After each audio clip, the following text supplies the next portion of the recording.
noite a todos os presentes.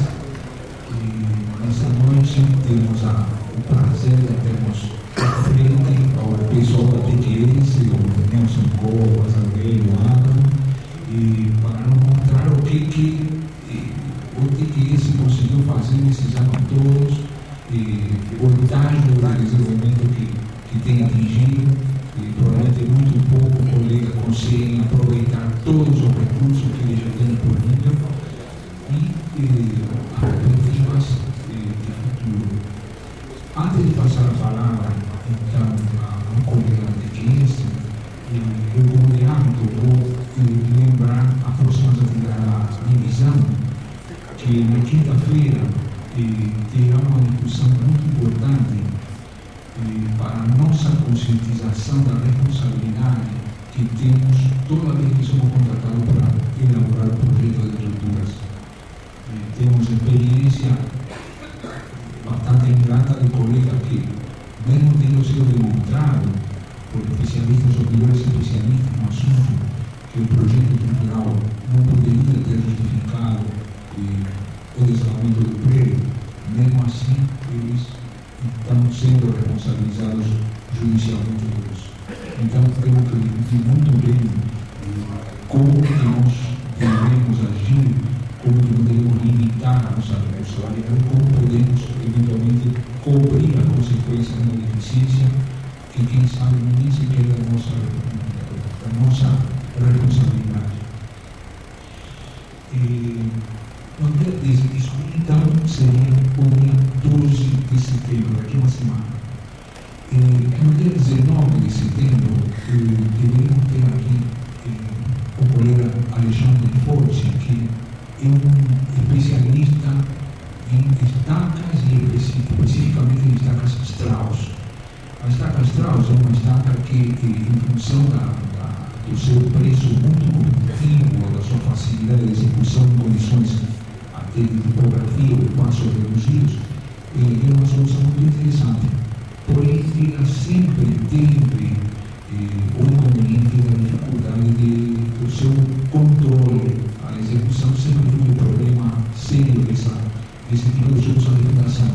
Só que hoje em dia existem meios que permitem reverter essa situação. Então, existe um ensaio que é o PITS, que pode ser feito em cada uma das etacas, em 100% das etacas executadas, e que permite verificar que a etaca foi realmente corretamente executada e que não deve apresentar problemas. Isso aí vai ser o dia 19, teremos, além da parte teórica, uma análise estatística e de resultados de ensaio, prova de carga, enfim, além dessa parte, teremos também a presença do pessoal que faz o ensaio, teremos também o próprio equipamento, que é um equipamento portátil, enfim, vai ser teremos a partir daí uma ideia muito boa do que é possível fazer hoje em dia em termos de estacas Strauss. O dia 26 de setembro, estará por aqui o colega Paulo Mina para nos falar sobre um aditivo que está aparecendo no mercado, que é o metacaolino. É um produto, um aditivo para o concreto que tem um funcionamento parecido com a microsílica, tem algumas vantagens, e vantagens que está fazendo com que 3 ou 4 fábricas estejam sendo construídas no Brasil para poder fornecer esse aditivo no mercado de concreto do Brasil inteiro. Esse é então um assunto para o dia 26 de setembro. E por enquanto não tem sempre a reserva. Eu quero também lembrar que a palestra da semana passada sobre o edifício Itália, ele está em fita, gravado em fita, e aquele que não pôde participar e que eventualmente quer comprar essa fita, ele está em posição de se falar com o Eduardo, com o colega Eduardo, que ele poderá fornecer uma cópia. E também o professor Vasconcelos tinha me pedido para anunciar o livro O Concreto no Brasil, que é o volume 3 dessa série, e ele trouxe um pouco, só 5 que acabaram logo, mas se houver interessados, claro, de qualquer maneira, os interessados eventualmente poderiam fazer uma lista com o nome, de maneira de poder providenciar a quantidade de empregos necessários, que poderiam ser enviados, ou então na quinta-feira que vem, que poderiam ser retirados aqui. Então, é isso que eu queria dizer, e agora sim, tem igreja.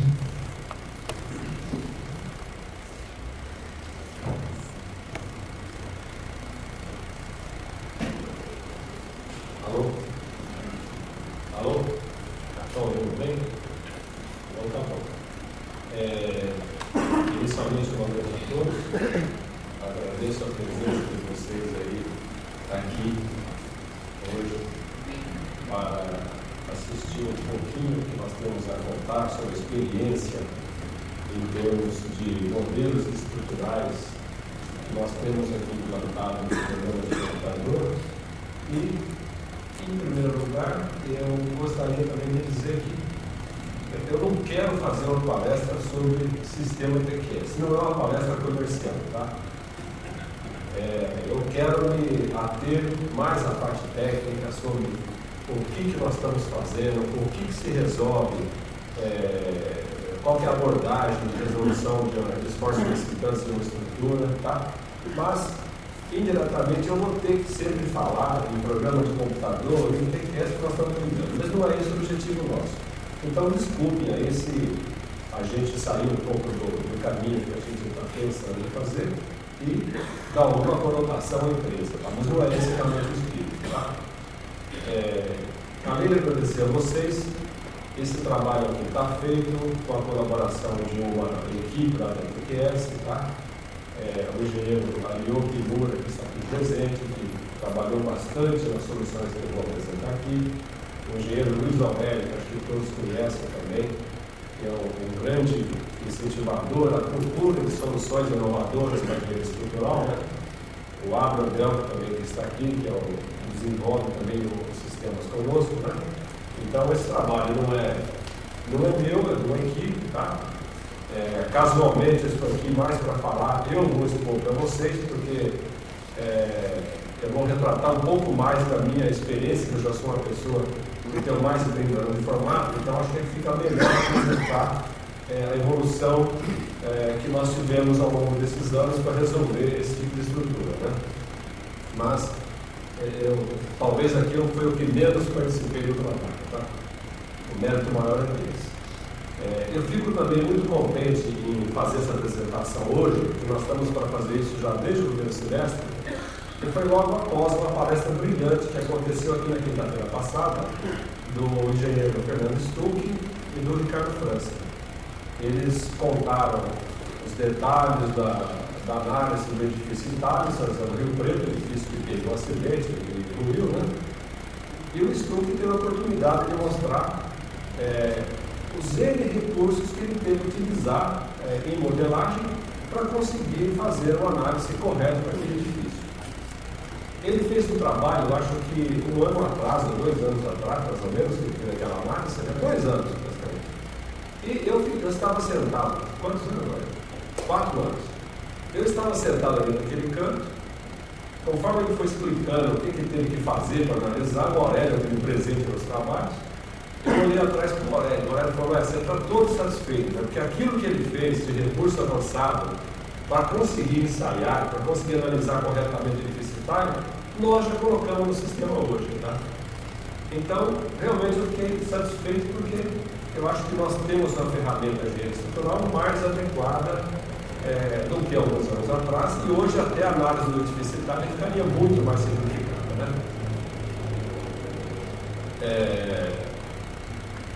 O que eu vou dizer aqui, eu criei esse título da Liga Contínua ao Córrego Espacial, acompanhando um pouco também a minha trajetória de engenheiro estrutural, né? Conforme eu disse, eu formei em 1970, comecei a trabalhar em 71. Então eu já tenho aí, vou fazer 32 anos de formado, né? Quando eu comecei a trabalhar, fui sentar lá numa mesa, aliás, não foi numa mesa, sentei na cadeira, numa prancheta, né? Ao lado de um brilhante engenheiro é o professor Burke, né? John William Burke, que talvez aqui vários não conheceram. E o Burke passava a maior parte do tempo dele fazendo vigas, né? Pegava umas folhas amarelas imensas, põe umas vigas ali, aquele famoso apoio, né? Aquela bolinha, o triângulo embaixo e a show embaixo, né? Tá certo? Põe a retinha, calcular esforço, carga alternada, caramba ali, era fantástico o Burke, né? E ela soltava ferro, né? Tá certo? Eu, recém-formado, e aqui vai uma ressalva, né? Eu sou engenheiro civil, modalidade hidráulica, porque na época eu me formei em hidráulica, depois que eu caminhei para estruturas, né? Eu ficava com uma dúvida, mas puxa vida, né? Esse modelo de vigas está certo, não é verdade? Só pôr os apoiozinhos, calculando, equilibrando o momento, a gente arma, manda para a obra, funciona, né? E essa dúvida passou por mim durante muito tempo, não é verdade? Lá na empresa que eu trabalhei durante 10 anos, a Balcartec, fazia prédios muito complexos, né? Também. Então eu tive a oportunidade de diversos edifícios aí, delicados, complicados, processar também o porte espacial. Já naquela época, década de 70, né? Já fizemos laje por elementos finitos em 75, já processamos edifícios por porte espacial, e eu tinha aquela sensação de que um edifício complicado a gente fazia no porte espacial. Os edifícios convencionais, vãos menores, viga pilarilagem, a gente punha na viguinha, tá certo? Eu já fiz muito isso. Depois eu pegava a carga das reações dos pilares, punha no pilar, processo ômega, não tinha momento, né? Soltava a armação e acabou e funcionava, né? Laje, viga, pilar, máquina de fazer projeto nos edifícios convencionais. Mas isso a gente vai sempre evoluindo na vida, vai criando cada vez, quanto mais sabe, mais dúvida tem, não é verdade? E nós estamos evoluindo, depois nós criamos a empresa, fomos fornecendo sistemas computacionais e a gente foi evoluindo com os modelos, tá? Então nós passamos do modelo de viguinha simplesmente apoiada para a viguinha que é o porte com H, tá certo? A viguinha com o engaçamento de pilar superior e inferior, depois para a grelha, depois para o porte espacial e assim fomos caminhando, tá? Então é mais ou menos essa história que eu vou contar para vocês, em linhas gerais, nessa apresentação, para dizer um estágio que a gente está hoje para fornecer uma ferramenta ao engenheiro estrutural que seja produtiva, que seja competitiva, que seja prática e que dê resultados mais adequados, tá certo? Tá? Então, esse título aí de vigas, da viga contínua ao porte espacial, eu julguei interessante porque foi uma dúvida que eu sempre tive e mesmo agora, quando eu deparo com o engenheiro recém-formado, o engenheiro novo, que começa a utilizar o sistema computacional nosso, a primeira dúvida que ele tem básica é essa, né? Puxa vida, que modelo que eu vou usar? Como é que eu trato o carga vertical? Como é que eu trato o carga horizontal? Tá? E isso sempre me deixou muito preocupado ao longo dessa vida, né? Eu nunca consegui fazer um sistema muito simples, porque eu acho que estrutura de concreto armado não é simples fazer o projeto, né? Então, vamos seguir um pouquinho a história. Né? Primeira coisa, nós vamos apresentar aqui os conceitos básicos sobre concreto, que modelo que nós abordamos aqui no porte espacial. Em seguida, nós vamos tratar sobre os modelos usuais para as cargas verticais, tá certo? Caminhando desde o modelo mais simples até o porte espacial. Depois vamos tratar modelos usuais para cargas horizontais. Depois vamos mostrar limitações que tem esses modelos aqui usuais para o tratamento desse tipo de carga, né? Posteriormente, nós vamos então apresentar o modelo integrado proposto, que é o tema principal dessa palestra, né? As soluções que nós descobrimos, estamos oferecendo e estamos mostrando para vocês aqui o embasamento e como é que nós trabalhamos, tá? Depois vamos mostrar a influência na atividade global desse modelo proposto. Depois alguns exemplos de resultados de elementos estruturais, de manifestadores, de força manual, né? E por fim, a evolução futura. O que nós achamos, para onde vai caminhar esse tipo de modelo, e todos os especialistas aqui em concreto armado, não é verdade? Mas não é a mesma coisa calcular esforços solicitantes numa estrutura de concreto armado ou numa outra estrutura que tem um material homogêneo, elástico e linear.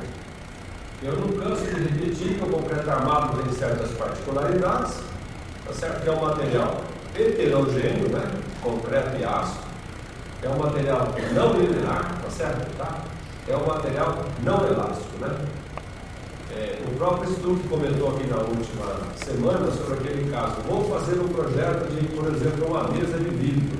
E vou fazer um projeto de uma mesa de concreto armado. Não é verdade? São projetos bem diferentes. Porque o concreto armado, ele se deforma, ele fissura, tá certo? Ele consegue caminhar a carga para o outro lado, a ruptura é frágil, tá certo? Não é brusca, então ele se adapta às solicitações. Então vamos sempre lembrar isso. Se eu tivesse uma teoria, no caso a teoria de cálculo matricial, eu pudesse entrar com uma estrutura, calcular tudo em regime elástico, sair com a resposta de esforço, dimensionar, maravilha, coisa mais simples do mundo, né? Mas o tal concreto armado não é assim. A gente plastifica, a gente rotula, a gente faz ele trabalhar como a gente deseja em função da necessidade, né? Então, tudo gira em função dessas particularidades do concreto armado, que não torna a análise uma coisa trivial e fácil, né? Nós estamos sempre tratando aqui de estrutura composta por barras, tá? Embora nós tenhamos aqui no sistema programa de lajes para elementos finitos, embora nós pudéssemos também desenvolver, por exemplo, um programa para discretizar pilares em cascas e tudo mais, nós optamos por trabalhar mais em barras, porque o elemento barra ele é mais adaptado a você torná-lo um comportamento mais próximo do concreto armado, tá? Torná-lo mais próximo do comportamento armado. Então você pode rotular, plastificar, você pode eliminar a torção em barras, fica fácil interpretar resultado, tá certo? Coisa que nos elementos finitos é um pouco mais delicado, tá? E as respostas dão com bastante precisão, né? Antes de mais nada também, como conceito básico, eu vou explicar um pouquinho o tratamento que nós fazemos das lajes de concreto armado. Nós tratamos as lajes como um diafragma rígido, tá? Nós simulamos as lajes como se fossem barras que travam os pilares. Nós não fazemos a discretização da laje no corte do espacial para criar aqueles milhares de nós, porque eu entendo que a laje pode ser, com um bom grau de precisão, ser analisada separadamente.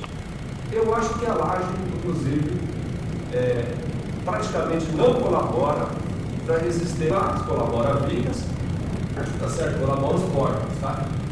Se a laje realmente, nos casos raros, for para colaborar para valer, então você cria uma viga faixa e o tratamento passa a ser comportamento similar de vigas, que voltam naquele esquema de barras, tá?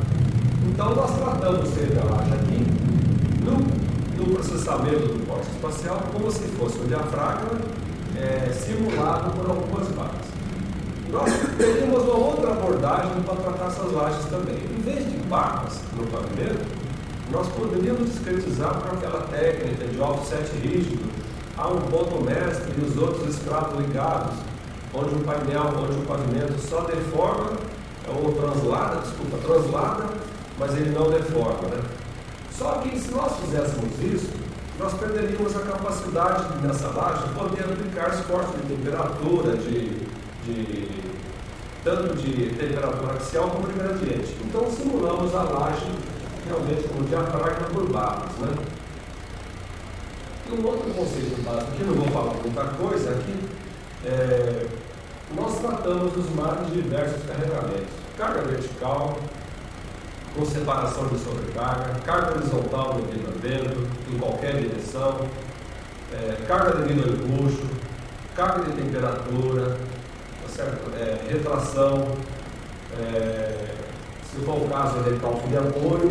Então, esse é o nosso modelo de código, né? Passando um pouquinho agora para os modelos visuais para cargas verticais, o primeiro modelo que a gente tem, tá certo? Aquele modelo simplificado de quilômetro de carga, que todo mundo já fez, a gente faz muito ainda hoje, né? Você pega uma laje qualquer, em função das condições de engastamento, nós propagamos a carga para aquela borda, tratamos essa carga como se fosse uma carga uniforme, tá? Você está engastado, puxa mais carga, apoiado, puxa menos carga, e assim por diante. Acho que todos sabem tratar isso aqui, né? Esse aqui é o processo mais tradicional, né? E o processo também mais tradicional, aqui no caso de vigas contínuas, né? Apoio simples, aquela liguinha que eu disse para vocês, tá ok? E nós pegamos aqui a viga comum, apoio simples, e sempre usamos nas quatro classificações, né? Que é redução de negativo no apoio e aumento positivo, né? Isso aqui que é uma história séria, né? A gente sempre classifica a viga porque no meio do vão, em geral, tem seção T, portanto, reduz o negativo, que é a seção retangular em geral, aumenta o positivo na seção T, reduz a armadura e funciona muito bem, né? Uma evolução desse apoio simples de vigas são as vigas com pilares, né? Onde nós tratamos no modelo com pilar superior e inferior para cada um deles, né? Então, o modelo a ser analisado é esse aqui. Agora, vocês vejam bem, nesse modelo aqui, o momento no pilar é zero, né? Nesse outro modelo aqui, já começa a aparecer momentos dos pilares, né? Então, o diagrama dá sempre algo nesse sentido, tá? Aqui também nós classificamos à vontade, temos recursos para classificar. Acho que desde o primeiro programa de vigas que eu fiz da vida, em 71, essa palavra classificação sempre teve presente, né? Se não classificar, não serve. Aliás, dos clientes também, acho que raríssimo cliente que não classifica nada, se bem que não gosta, né? Tá? Continuando a evolução dos modelos, nós saímos da viga contínua, passamos da viga ascendente apoiada para a viga com os apoios, né? E fomos para lajes, tá certo? Para trabalhar em conjunto vigas mais lajes, através de grelha, de modelo de grelha ou métodos de infinitos, tá? Então, dada uma estrutura como essa, vigas e lajes, nós fazemos a discretização de elementos finitos, ou de grelha, aplicamos carregamento e tudo mais, é verdade? Para conseguir achar as respostas finais. Sempre lembrando que tem que ser feita classificação de determinadas regiões, tá certo? Ou em laje, ou chegar no pilar e tudo mais. E esse modelo é interessante porque já trata em conjunto, né? É um modelo um pouco melhor que trata em conjunto, vigas mais baixas, não é verdade?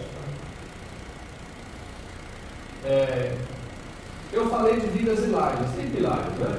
Nesses modelos aqui, os mais para cargas verticais, o modo mais também convencional dos pilares, nós fazemos um empilhamento de cargas, não é verdade?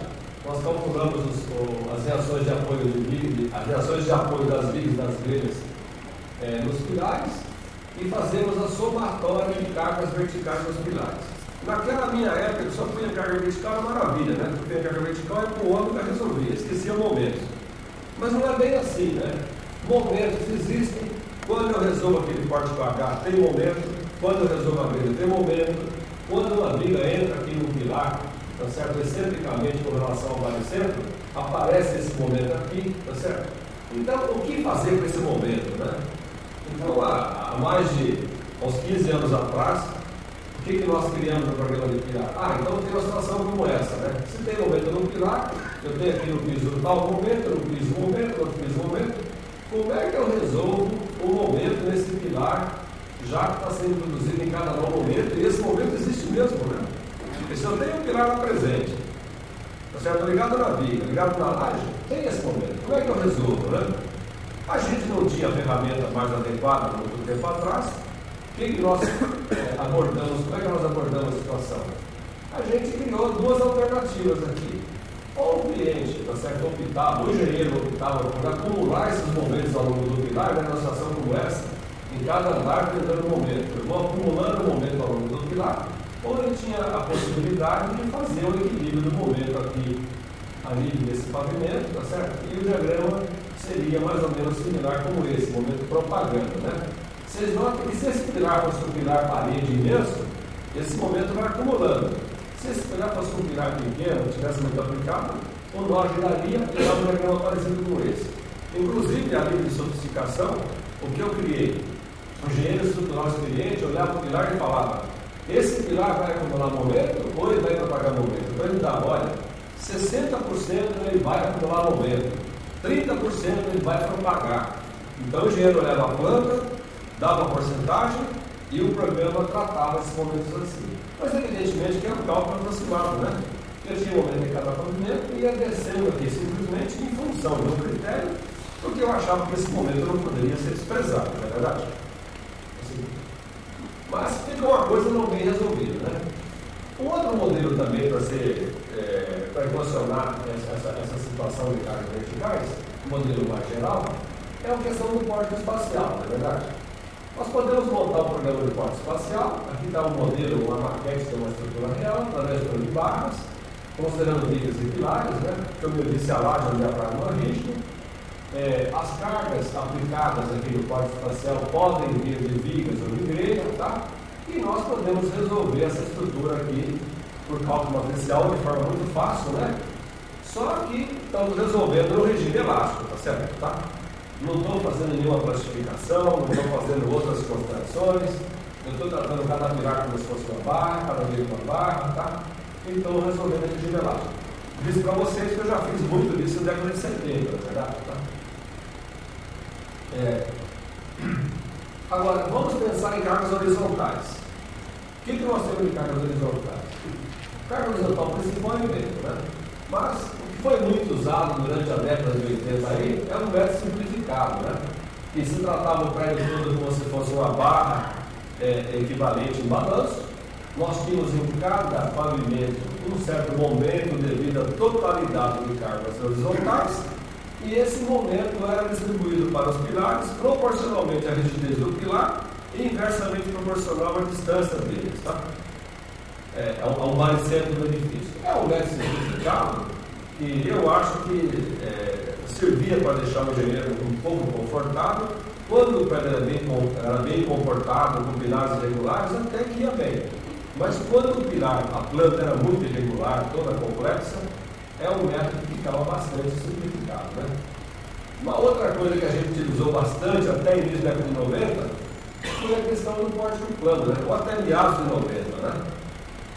Você olhava no seu pavimento, selecionava alguns pórticos que iam resistir à carga horizontal, fazia aquele comboio de pórtico, ligava um no outro, na verdade com barra articulada, aplicava a totalidade de carga de vento e resolvia a estrutura. Aqui também tinha que entrar a participação do engenheiro, que ele tinha que selecionar os pórticos corretamente, na verdade. Qual pórtico vai colaborar, como é que eu trato isso e tudo mais, né? Até um estudo que comentou na quinta-feira passada que o engenheiro lá de Rio Preto foi muito feliz quando ele selecionou os pórticos de vento que resistir à carga horizontal do edifício Itália, né? E acho que o projeto foi feito em 1985, né? E ele já selecionou os pórticos, já fez o comboio de pórtico e aplicou momento fletor e força normal devido à carga horizontal dos pilares, né? E um outro modelo para cargas horizontais é o pórtico espacial, que é um modelo mais genérico, né? Com essa facilidade de modelagem computacional, desde meados de 90, acho que esse modelo ficou muito comum e muito fácil de ser processado, né? Então você simplesmente trata o modelo espacialmente, que é muito melhor que o pórtico plano, né? Porque o pórtico plano você coloca só alguns pilares, você tem que selecionar os pórticos, né? Aqui no espacial não, você fala, pega a estrutura toda, aplica carga de vento, acha os pórticos, não é verdade, tá? E vamos dimensionar, tá? Então isso aqui é muito usado até hoje, né? Bem, mas vocês viram então que eu comecei lá no modelo de quinhão de carga e laje, briga contínua, grelha, elementos finitos, tá? Pórtico espacial. Isso aqui tudo, cada hora você usa um lá, usa outro, dá uma complicação geral, né? Então vamos ver aqui. Imagina aqui a minha estrutura, né? Convencional aqui, bem bonitinho. Eu tenho para carga vertical, método simplificado, tá certo? Viga com porte para H, laje para viga, tá certo? Ou eu tenho um modelo de grelha com pavimento elementos finitos, né? Que eu resolvo em conjunto, viga e laje, né? Ou eu tenho pórtico espacial, tá? E agora, para carga horizontal, eu posso utilizar o método simplificado, eu posso utilizar o pórtico plano, ou eu posso utilizar o pórtico espacial. Só que isso aqui a gente combina, né? Então eu pego lá um edifício, vou resolver pelo método simplificado carga vertical e vou usar a carga horizontal pórtico espacial. Ou eu resolvo os pavimentos por grelha e carga horizontal por pórtico espacial. E assim por diante. Lógico, posso resolver também ambos por pórtico espacial. Este aqui e este aqui, tá certo?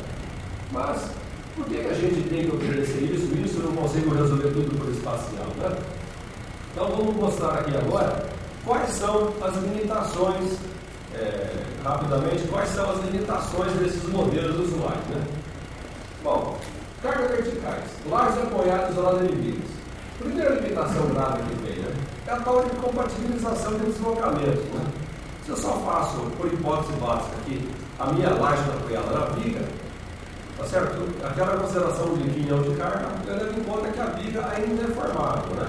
Como na verdade. Hoje em dia, inclusive, cada vez mais, com o avanço aí dos tipos de estruturas mais arrojados, na verdade, os vãos crescem, as alturas de vigas diminuem, né? Os pavimentos ficam com menos vigas. Cada vez mais essa hipótese de quinhão de carga, ela não é válida, né? Eu até já comentei, inclusive, aí publicamente, que desde 90 e pouco que eu venho lutando para que o pessoal utilize o método da grelha, elementos finitos, para resolver o pavimento em conjunto. Isto é, vamos obter solicitações e levar em conta a formação de laje e de viga, porque o processo de aproximado só serve em coisas simples, em coisas menores, e tem que ter um certo cuidado na utilização, né? Tem muita laje armada negativa que o momento é positivo, inclusive, não é verdade? Bem, limitações também, vigas contínuas e grelhas. Então, calculei a minha viga contínua, bonitinha, botei carga vertical, tá? Achei o momento da viga, mas eu desprezei o pilar. Ou então, considerei o pilar. Nesse pilar apareceu o momento. Ou, calculei a grelha. Essa grelha está ligada em pilar. Nesse pilar apareceu o momento. Tá certo? Então, qual é a limitação? É o não tratamento adequado desses momentos. Aquilo que eu disse, olha, acumula o momento, propaga o momento, acumula tantos por cento, propaga tantos. Isso não é um negócio meio razoável, né? Isso aí é uma grande aproximação, né? Então, o que acontece numa estrutura em geral, mesmo sujeito à carga vertical? Se ela não for totalmente simétrica, o que vai acontecer? Vai acontecer deslocamento horizontal, tá certo? É só pegar uma estruturinha simples como essa, laje 1, laje 2, tem que ter um balanço aqui à direita, né? O que acontece? Se eu resolver só por carga vertical, o que vai dar? Esse prédio vai andar à direita, vai andar para a direita. Então a gente tem visto aí todo o processamento, o prédio nunca para, não é verdade? Então, se esse prédio vai se deslocar, o que vai acontecer? Vai aparecer momentos no pilares devido ao deslocamento, né? O que vai aparecer? Vai aparecer momentos nas vigas adicionais devido ao deslocamento. E vejam bem, se eu faço um processo lá simplificado, só de viguinha contínua de grelha, eu tenho corretamente a carga vertical. Mas eu não vou ter para esse modelo o efeito desse deslocamento que a estrutura realmente está submetida, tá?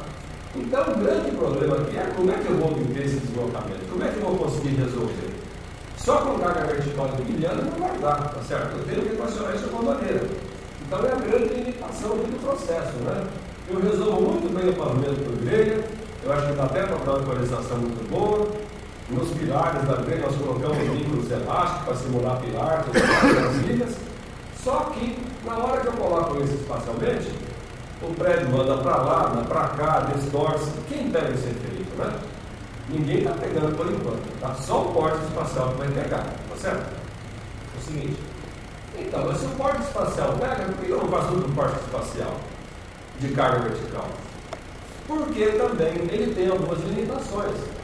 A primeira limitação básica do porte espacial convencional é que ele trabalha em regime elástico, né? Por exemplo, vamos olhar essa estrutura aqui. Aqui eu tenho um pilar em L, né? Eu tenho uma viga chegando. A modelagem convencional do porte espacial é tratar esse pilar como sendo uma barra vertical, cujo ponto da barra está aqui no balanceiro, né? Então essa barra tem aqui uma inércia, que é a inércia do L, e esse balanceiro é ligado nesse extremo aqui na viga, né? Tá certo? Isso é regime elástico, tá certo? Que não é bom para qualquer armado, não comporta assim, né? Uma barra de grande rigidez ligada a essa linha aqui. E esse círculo aqui mostra que vai trabalhar nessa ligação. Então, se eu trato com regime elástico, também não está bom. Então, o porte espacial para carga vertical não me resolve, né? Segundo, deformação axial dos pilares. A estrutura não é executada instantaneamente, ela é executada de uma forma mais lenta. Cada andar que você constrói de forma de baixo. Então, eu tenho que fazer uma correção axial da área dos pilares, né? Uma correção da área axial dos pilares, para que o comportamento da minha carga vertical que desce no porte espacial seja realista. Se eu fizer simplesmente a minha estrutura, como sendo elástica, construída instantaneamente, vai rápido, né? Inclusive a própria MD1 nova já trata desse item aqui, né? Uma outra coisa interessante, viga de transição e tirantes, né? Quando eu tenho um pilar de transição, pelo método convencional nosso, aí, usual, você pega todas as cargas que estão acima e aplica naquela viga de transição. Você empilha as cargas e aplica. Se eu resolvo com parte espacial, essa viga de transição deforma e essa carga naquele pilar que eu apliquei não é a mesma que eu apliquei, porque ele se espalha pelos outros níveis, não é verdade? Então, a maioria dos engenheiros não concorda com isso, porque está acostumado a projetar durante décadas de uma maneira, então o corte espacial puro, elástico, não resolve muito para ele. Então vocês notem que nós temos limitações aqui para carga vertical, para carga vertical de vigas, de laje de vigas, de vigas contínuas e grelhas e de corte espacial. Então essa foi a nossa procura. Se nada disso aqui atende, temos que criar alguma coisa nova para atender, porque a coisa fica complicada, né? Para cargas horizontais, o problema é quase o mesmo, né? Não é tão grave quanto para carga vertical, tá certo? Mas, aqui no caso de regime elástico, vai distorcer o modelo nesse ponto também. Carga horizontal não tem o problema da transição, não tem o problema da formação de células pilares, porque é uma carga instantânea aplicada na estrutura pronta, tá certo? É diferente de carga vertical. Carga vertical você vai executando lentamente, tá certo? A estrutura está sendo moldada ainda. A horizontal é natureza diferente. E é engraçado, eu tenho que interpretar isso e considerar esse fato, senão você não acerta o modelo, né? Mas carga horizontal tem também um problema aqui no regime elástico.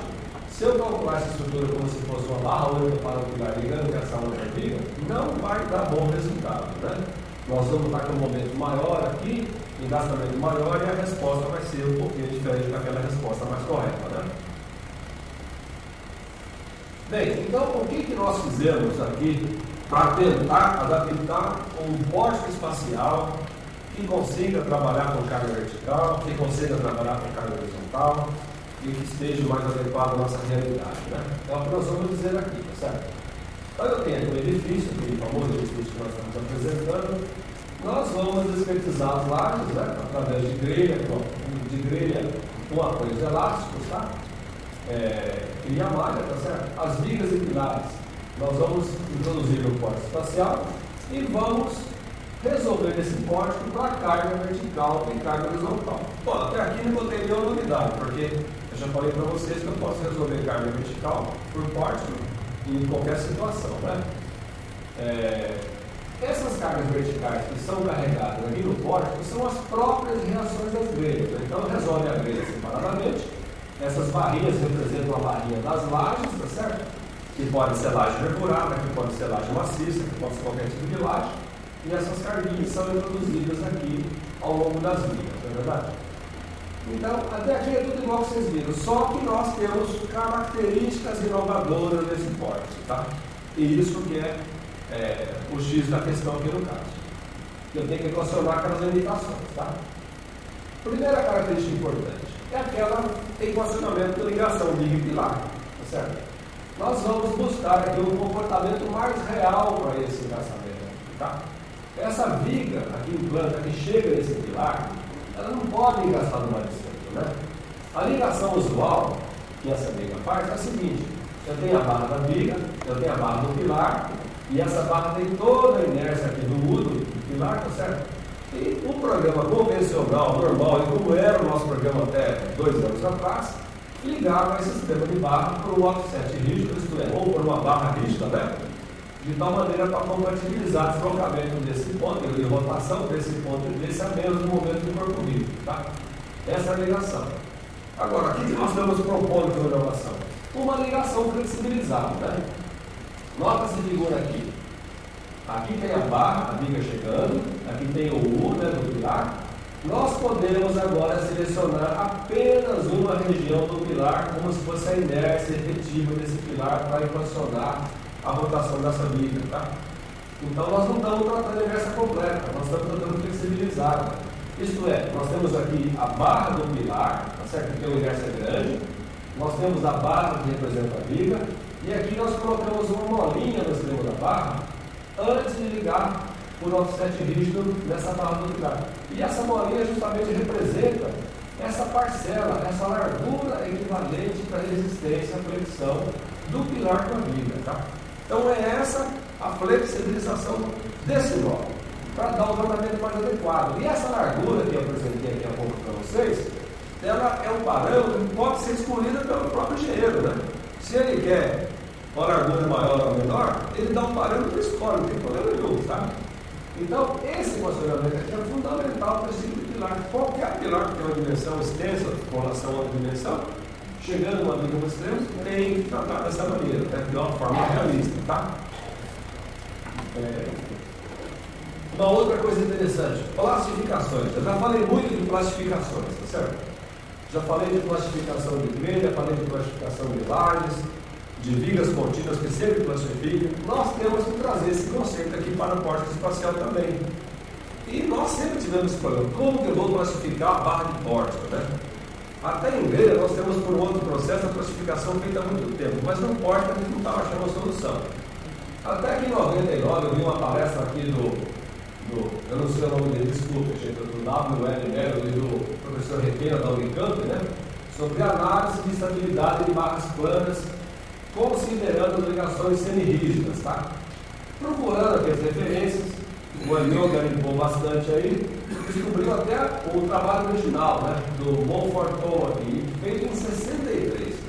Então, este aqui foi um dos precursores também dessa teoria aqui, que foi um trabalho genial, feito em 63, que até hoje é um trabalho de ponta, imagina, 39 anos, hein? Sobre ligações semi-rígidas, né? Depois procurando biografia, descobriu várias dissertações, teses, artigos e tudo mais, tá? E o que essa ligação semi-rígida permitiu para a gente? Equacionar a tal de classificação no pórtico espacial, tá certo? Vamos apresentar aqui resumidamente. Qual que é esse conceito aqui? Vamos tratar uma barrinha como se fosse uma medida ou um pórtico plano, né?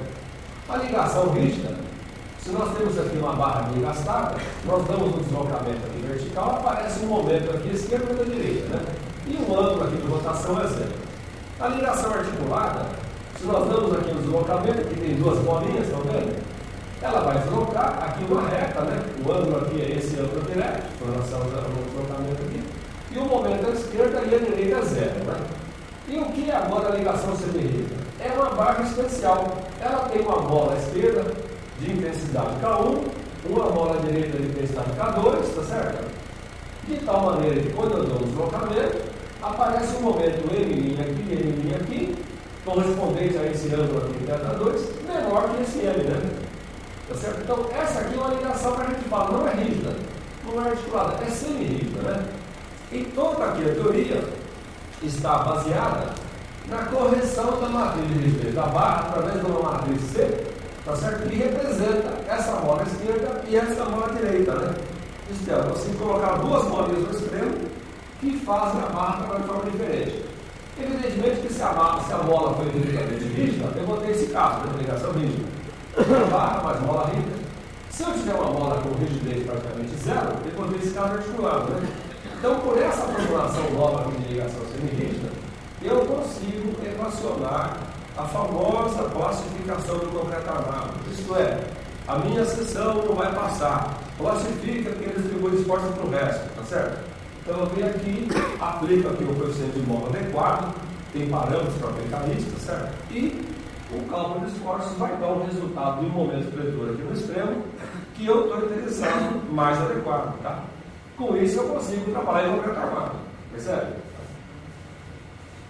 Agora, aquele problema que eu disse para vocês de correção da rigidez axial dos pilares, né? Tá certo?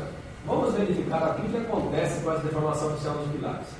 Se nós processarmos um pórtico espacial elástico, né, bonitinho, foi lá, de N pisos, e apresentar o diagrama, extrai um pórtico plano desse pórtico espacial e apresenta o diagrama do momento fletor desse pórtico, tá? Pode acontecer uma situação dessas. Vocês viram que diagrama interessante, né? Aqui embaixo aparece o diagrama fletor igualzinho de vigas, né? Engastamento um pouco à esquerda, negativo, engastamento direito. À medida que eu vou subindo, esse negativo vai se reduzindo, né? Vocês estão vendo aqui já é quase zero. Opa, e aqui em cima, ele passou a positivo, né?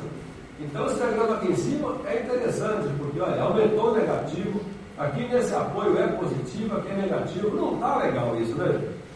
A primeira vez que eu vi um caso desses foi de um cliente nosso de João Pessoa, que tinha um prédio de 30 pavimentos, e ele tinha, até o Antônio Carlos participou bastante, né, Antônio Carlos? E ele tinha feito um prédio de dimensionamento de pilares, assim, prédio, né? E estava com taxas muito diferentes entre os pilares, tá? Então ele processou o porte espacial, tá certo? Pegou as reações de apoio e depois fez a descida de cargas vertical, né? E mandou para a gente falar, tá uma loucura. Tem pilar que dá 500 toneladas no porte e dá 1000 na descida de cargas. Por metro pode dar o dobro de diferença, né? Acho que isso foi em 94, 93. Eu falei, puxa vida, mas... E o cara logo fala, tem um erro do programa, né? Aí você vai analisando direitinho, vai vendo. Como ele tinha taxas muito elevadas no pilar, essa deformação foi exagerada, tá? Agora, gente, como o processo executivo da estrutura, você vai colocando, empilhando um andar no outro, e um vai deformando o outro, conforme o andar baixa ele já concreta em cima, isso aqui, na realidade, não acontece, porque a estrutura não é executada instantaneamente. Agora, e outra coisa, eu nunca vi também ninguém armar as vigas de um prédio alto, aonde nos andares superiores ele só coloca ferro positivo, não coloca negativo, né? Eu nunca vi. E, como está armado sempre pelo menos negativo aqui de baixo, sempre funcionou, na verdade. Vamos dar valor à experiência que o pessoal tem, né? Então, pensando no processo construtivo, até quando nós criamos esse critério aqui, eu estava até meio em dúvida sobre se era verdade ou não, né? E eu criei porque eu falei, vamos confiar na experiência de engenharia nacional, né? Tem milhares e milhares de projetos feitos de maneira diferente dessa, e está tudo ok. Então vamos criar um parâmetro que é aumentar a rigidez axial dos pilares. E aumentando a rigidez axial dos pilares, aparece um diagrama como esse, né? Aqui tá bom, na verdade, fica bonitinho, vocês percebem? Então, tá vendo como o porte espacial elástico é uma coisa que não é tão bem aplicado quando a gente pensaria a princípio, né? Agora, isso aqui só vale para cargas verticais, né? Esse efeito aqui de deformação axial é preponderante devido à carga vertical, e esse efeito, ele é, digamos, essa deformação não é levada em conta devido ao processo construtivo da estrutura, certo? Então, calcular para o corte espacial tem que levar em conta esse efeito aqui, senão não funciona. Então, essa é uma característica especial que a gente está tratando, tá? Se eu for no elástico, é perigoso, né? Outro item. Transição e tirantes, né? Conforme eu disse para vocês, imagine esse edifício aqui, tá certo? Tem aqui uma viga de transição, tá? E aliás, tem muita viga de transição nos projetos nossos aí pelo Brasil afora, né? Se eu resolver aqui um pórtico espacial, levando em conta essas barras, com a rigidez real da viga de transição, tá? Nós vamos ter o seguinte modelo, né? A rigidez normal tem esse pórtico, essa viga aqui embaixo de transição vai se deformar, e como resultante do pórtico, a força normal nessa barra, que é o pé do pilar, eu vou encontrar uma força F1. Mas, como essa barra deformou, ela passou a carregar também, passar carga para os outros pilares, tá? O que é evidente, tá certo? Agora, se eu fizer essa viga de transição enrijecida por um fator tal, 10, 20, 30, 50, o que eu vou obter? Como esse ponto aqui não vai se deslocar, praticamente vai se deslocar muito pouco perante os dois extremos, essa força F2 que aparece aqui é muito maior que F1, tá ok? E essa força F2 aqui, você chega facilmente no mesmo número do que você pegar a reação de apoio do pavimento e somando com esse e chegando até aqui embaixo, tá? Então eu confio muito mais nessa força F2 do que na força F1. Por quê? Porque nossos clientes aí, nossos engenheiros, há muitos anos, para calcular uma transição, o que eles pegam? Pega a reação de apoio do pavimento. Tem 20 pavimentos típicos, multiplica por 20, vai lá e aplica na transição, tá? É que nem disse um cliente meu, eu não sou tão corajoso assim para adotar essa força F1 na transição, tá? Viga de transição, a gente sabe que é sempre um problema. Problema não, todo mundo tem um pouquinho de medo, né?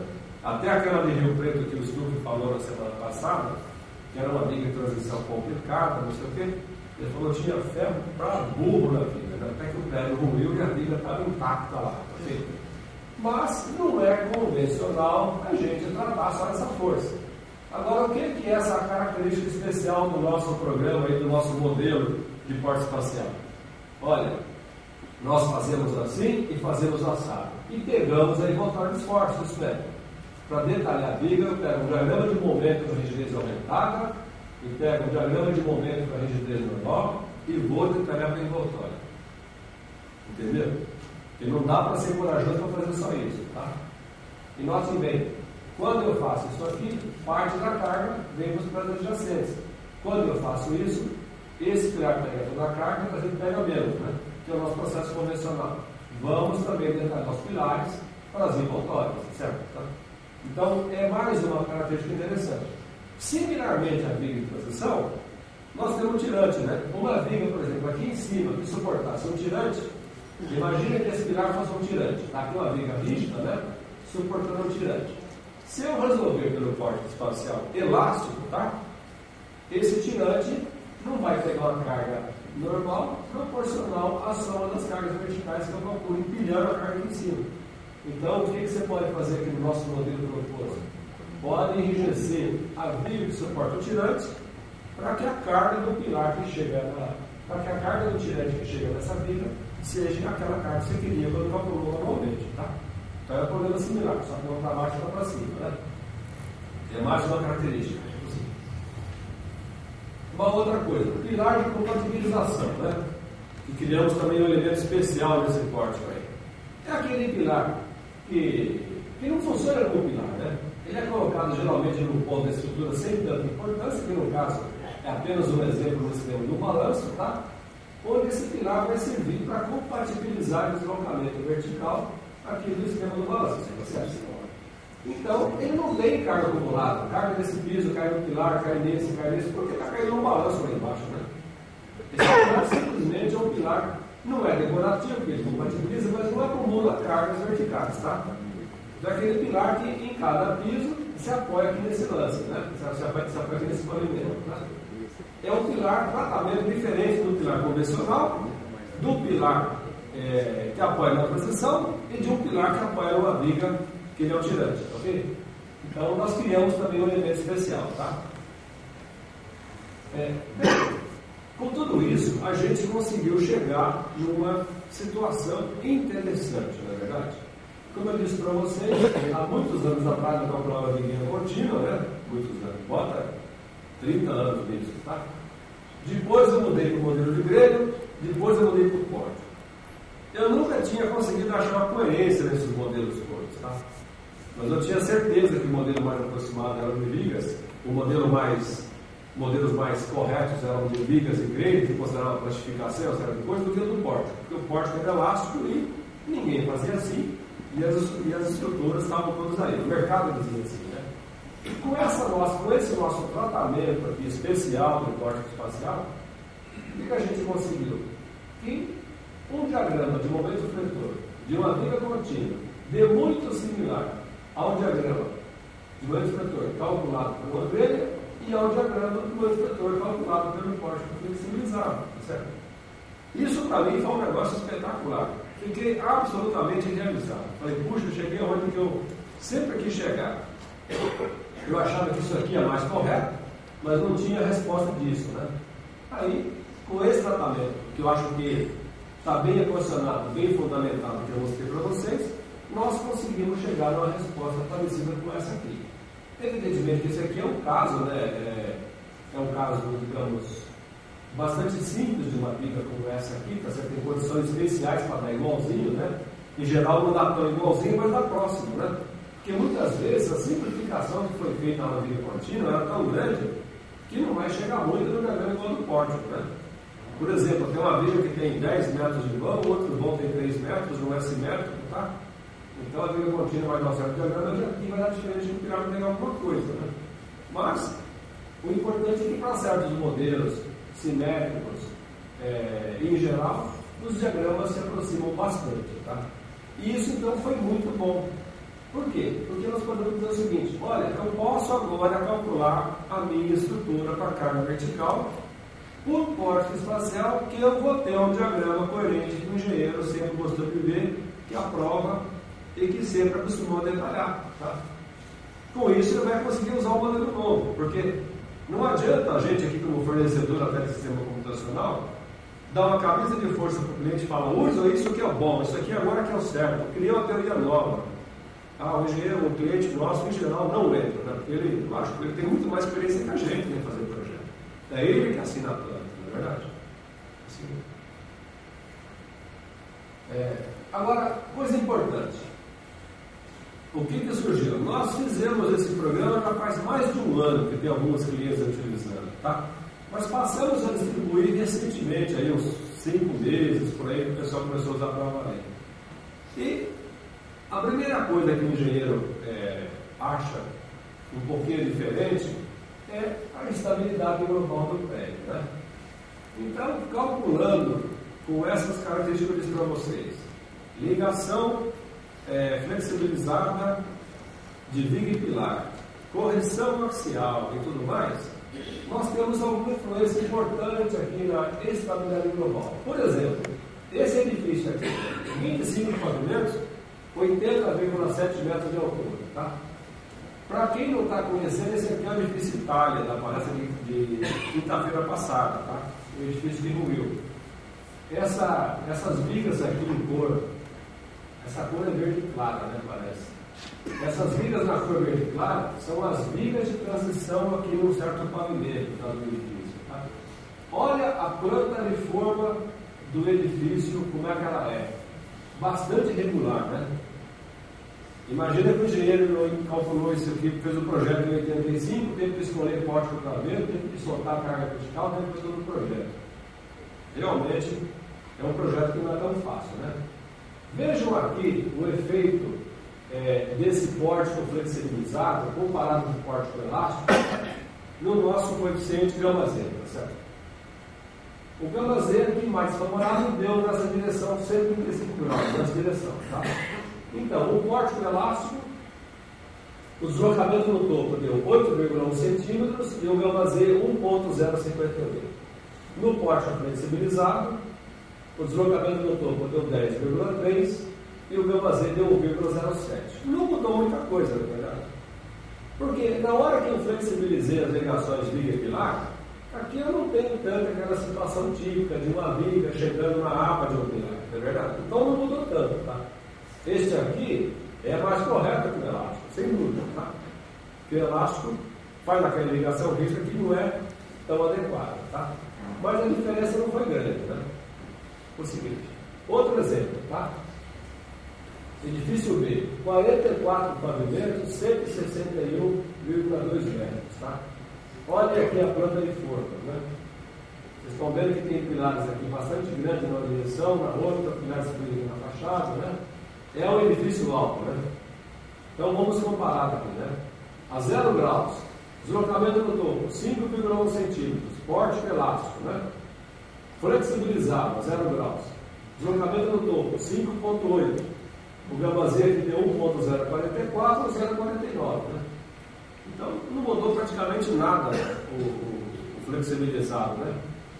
Por quê? Porque eu não tenho aqui essa ligação frágil de pórtico montando uma viga no aba de pilar. Percebe? Agora, a outra direção, 90 graus. Deslocamento no topo. Aqui o pórtico é menos, aqui o prédio difícil é menos rígido, né? Deslocamento no topo, elástico 30,1, flexibilizado 34,3. O gama-Z do elástico, 1,122, o flexibilizado 1,142. Também não mudou muito, né? O prédio está bom, na verdade. Agradecimentos aí ao engenheiro Ricardo França, né? O seguinte. Um outro exemplo, edifício C. 22 pavimentos, né? A altura 61,4.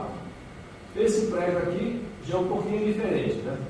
Vejam que ele tem pilares com uma certa dimensão grande, chegando em vigas aqui na borda. Então essa ligação aqui não é uma ligação tão rígida não, tão maciça, né? Aqui nós temos caixa de elevador, então tem 3 caixas de elevadores, né? Vamos comparar aqui a questão do pórtico elástico e flexibilizado, né? A 0 graus, deslocamento no topo, 8,2, essa direção é 0 graus. E flexibilizado, 16,8. E o gama Z passou de 1,15 para 1,32. Aumentou bastante. Né? É lógico, né? Esses nós aqui não estão bem montados, né? Tá certo? Aqui flexibilizou, diminuiu a rigidez, passou a trabalhar mais com o elevador, o deslocamento aumentou. Aqui na vertical, né? A 90 graus. Deslocamento no topo, 4,9, 5,1. Aqui eu tenho pórticos bem montados, né? Aqui, então o deslocamento é baixo. O gama Z quase não mudou, né? 1,061, 1,063. Então, quando a ligação é boa, não muda nada, né? Tá? Outro exemplo, tá? Edifício D, 38 pisos, 107,1 metros. Olha que exemplo aqui interessante. Né? Pilares apenas em uma direção, né? Tá? Não tem caixa elevador. Tá certo? Então veja o que aconteceu. Olha a perspectiva que é um edifício alto, né? Bastante esbelto, né? A 0 graus, essa é a direção aqui, né? Deslocamento do topo para pórtico elástico, 5,9. Deslocamento do topo para pórtico flexibilizado, 15,1. Olha o gama Z, passou de 1,236 para 2,015, né? Aumentou para burro, né? Por quê? Só tem o viguinha pegando água no pilar, né? Percebe? Está vendo? Aqui. Todos os pórticos da direção estão assim, né? Todos os pórticos. Direção vertical. O deslocamento mudou muito pouco, né? 16,4 para 17,1, porque eu tenho pórticos bem montados. E o gama Z, 1,09 e 1,1. Mudou quase nada, né? É aceitável. Então, o que acontece com isso aqui, gente? Quer dizer, nós estamos aí entregando esse programa, entregando essa facilidade, entregando esse equacionamento dentro de um sistema computacional para os clientes para todo o Brasil. Tá? Muitos ligam para a gente falar, puxa, eu não concordo com o que está acontecendo, não sei o quê. Primeira ideia que o pessoal fala, não, acho que não está bom, não tá? Mas aí acontece o seguinte, você começa a conversar, começa a analisar, começa a ver as variáveis, e o que acaba é que todo mundo acaba aceitando que isso aqui é o certo. Entendeu? Não dá para contar com esse cara aqui com a rigidez total para essa briga, tá? Nós não temos a solução mágica. Como eu disse para vocês, a colaboração desse pilar para ter essa briga agora vai parametrizada. Você pode escolher colaborar mais, colaborar menos. Inclusive, se você colocar o critério e falar colabora integral, vai dar igual ao pórtico elástico, concorda? Mas os especialistas e o pessoal que está usando essa nova técnica de metodologia acabam concordando que isso aqui praticamente é o correto. Tá? Tem até um cliente nosso em Recife que já vai pegar um aluno, que ele é professor, para fazer uma dissertação de mestrado, para estudar qual que é a melhor faixa de colaboração para levar em conta essa flexibilização de nós. Tá? Inclusive isso aqui traz um efeito, né? Se você pega um projeto projetado, elaborado há uns 3 anos atrás, um ano atrás mesmo, né? Começa a passar agora com essa característica, o gama Z aumenta, né? E não passa mais, não é isso? Mas paciência, a gente tem que evoluir para frente sempre, tá? Quer dizer, com isso aqui eu consigo agora fazer carga vertical no porta espacial, equacionar o nó corretamente. Eu consigo descobrir lá o meu momento fletor muito adequado, que era o momento fletor que eu calculava com vigas, com grelha. Só que agora eu passei a equacionar também os pilares, os momentos, os deslocamentos, né? E o que a gente descobriu, depois de rodar muita coisa aqui nesse programa, foi o seguinte: olha, nós já testamos aqui, já calculamos na mão, já fizemos de tudo, porque é um programa delicado. Descobrimos o seguinte: quando, vocês notam nesses exemplos, quando o gama Z não está muito alta, 1,15, 1,12, você roda aqui o flexibilizado, não muda muitas vezes, muita coisa às vezes. Mas quando o gama Z já é alto, o prédio já é um pouco deslocado, em geral, o gama Z aumenta muito. Quer dizer, ele ressalta a instabilidade. Ele deixa uma faixa mais ampla de estabilidade. Se o prédio não está muito bom na estabilidade, ele vai ressaltar.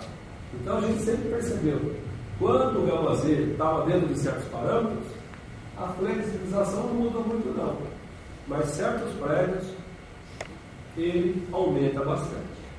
E isso vem de encontro até uma ideia minha, uma filosofia, uma teoria minha, que é o seguinte: grandes problemas que eu já percebi aí, que eu, na minha experiência pessoal, que eu acompanhei de recuperação estrutural, de reforço estrutural, grandes problemas que eu descobri foi sempre na questão da estabilidade, né?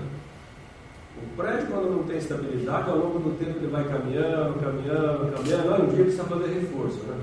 Até aqui na divisão já vimos algumas palestras sobre isso, tá? E eu já conheço no mínimo meia dúzia de casas de prédios altos que tiveram que ser reforçados porque estavam afetando o aspecto flexibilizado, né? E como que estava afetando? Era sempre essa história, né? Coloca muito carro numa direção e um só numa caixa de elevador, né? Esse aqui não tem nenhum, inclusive, tá? Então, aquilo que eu sempre até apregou, né, defendo, faça seu gama Z, pelo amor de Deus, baixo. Eu sempre falei isso, né? Agora, com flexibilizado, você consegue pressionar bem esse carro, né?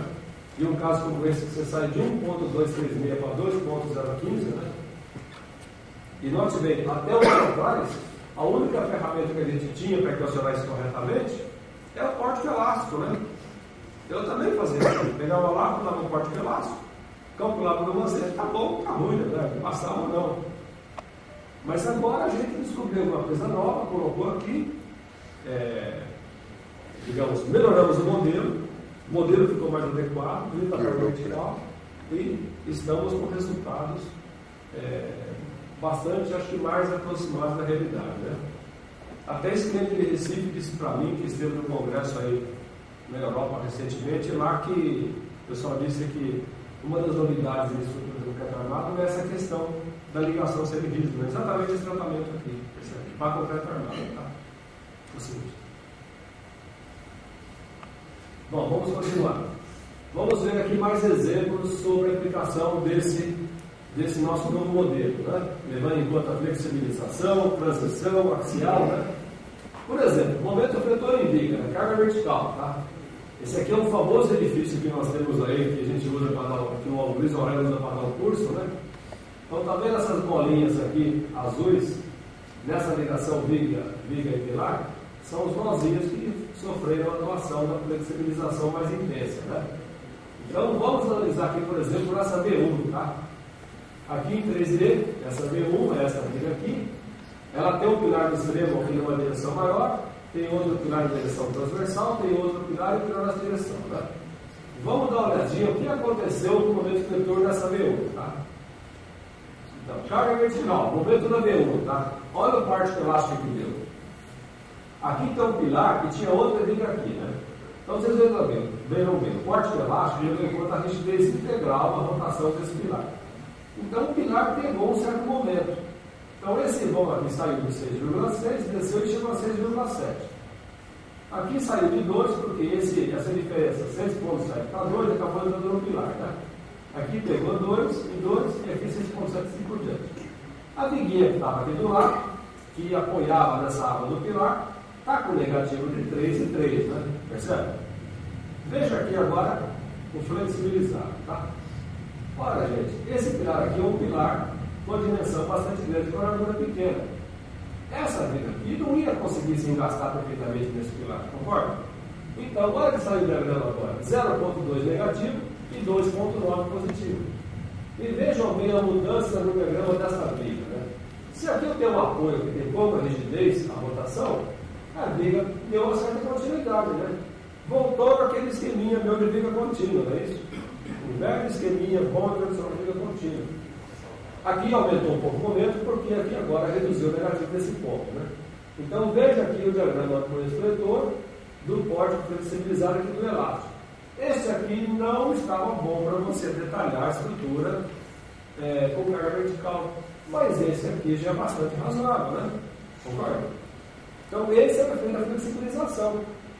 Essa continuidade que tinha, essa viga com essa outra, não podia ter, porque esse pilar aqui é uma direção pequena nessa direção, né? Aqui ele pegou perfeitamente, tá? Entendeu? Seguinte. Um outro exemplo, momento fletor em pilares, né? o que acontece aqui quando o refletor no pilar, tá certo? Vamos pegar esse pilar aqui, aquele outro mesmo aqui, tá? Vamos ver. No pórtico elástico, como ele gastava nessa viga e tudo mais, ele pega um momento maior, tá? No flexibilizador, ele pega um momento menor. Então, reduziu o momento refletor do pilar. Isso para a gente é bom também, né? Porque esse pilar da direção nunca é muito resistente, né? Então, muito pilar vai começar a passar, você percebe, tá? E esse é o efeito, né? Se eu tenho uma ligação como essa, uma viga chegando na borda do pilar, essa outra viga pequena chegando na borda desse, não vai dar a ligação total da resistência com esse pilar todo, né? Então, o efeito é reduzir o fletor desse pilar aqui, tá? Então, eu dou o diagrama mais adequado para a viga, reduz o fletor do pilar, tá? Agora, vamos comparar dois pilares aqui. Esses pilares são pilares em L, tá certo? Esse aqui, que resistem bastante a carga de vento, né? Vamos comparar agora para a carga horizontal, o que acontece com o fletor, né? Aqui no pórtico elástico, chegamos aqui ao momento 212, né? Agora, como as ligações foram flexibilizadas, não estão tão rígidas elasticamente, o que acontece? O prédio desloca um pouco mais. Se o prédio desloca mais, há transferência maior de fletor para os pilares, né? Então, é natural que o fletor do pilar aumente. Então, aqui passou de 202,7 para 263,2. O fletor aqui na base, né? Eu estou fazendo a conta agora com o fletor total do prédio aqui na base do pilar, tá? Evidentemente, como não tinha ligação tão rígida, a ligação afrouxou, os diagramas de vídeos de cada mais adequados, mas o ônus que eu tenho é que o pilar passou a trabalhar um pouquinho, como se fosse um pouquinho mais em balanço, né? Isolado, e o momento fletor geral dele aumentou, tá? Mas é um pilar com a dimensão robusta que pode pegar esse momento, tá? Outro exemplo, tá? Vamos ver agora, por exemplo, plastificação. Como é que eu posso utilizar a plastificação disso aqui? Aliás, a plastificação é muito útil para verificação de projeto, né? Ou então, quando a gente faz aquele projeto, tem uma viga principal que chega de frente com um pilar imenso, e aquela viga tem que ter uma certa altura tal que você calcula elástico ele dá 15, né? Só que a viga não passa, precisa reduzir. Aí você vai lá e fala, vou plastificar essa viga, coloca lá um fator, reduz negativo, e o resto da carga caminha para os outros elementos estruturais, tá? Então, aqui no caso, classificação, verificação de projeto. Por exemplo, essa viga chegou nesse pilar aqui em U, chegou bem nessa água aqui, né? Tá perfeitamente engastada. Por exemplo, o elástico aqui deu 3,5 km na média, tá? Aí eu vou lá e falo, classifica aproximadamente 50%. O negativo se reduz, né? Aqui nesse ponto.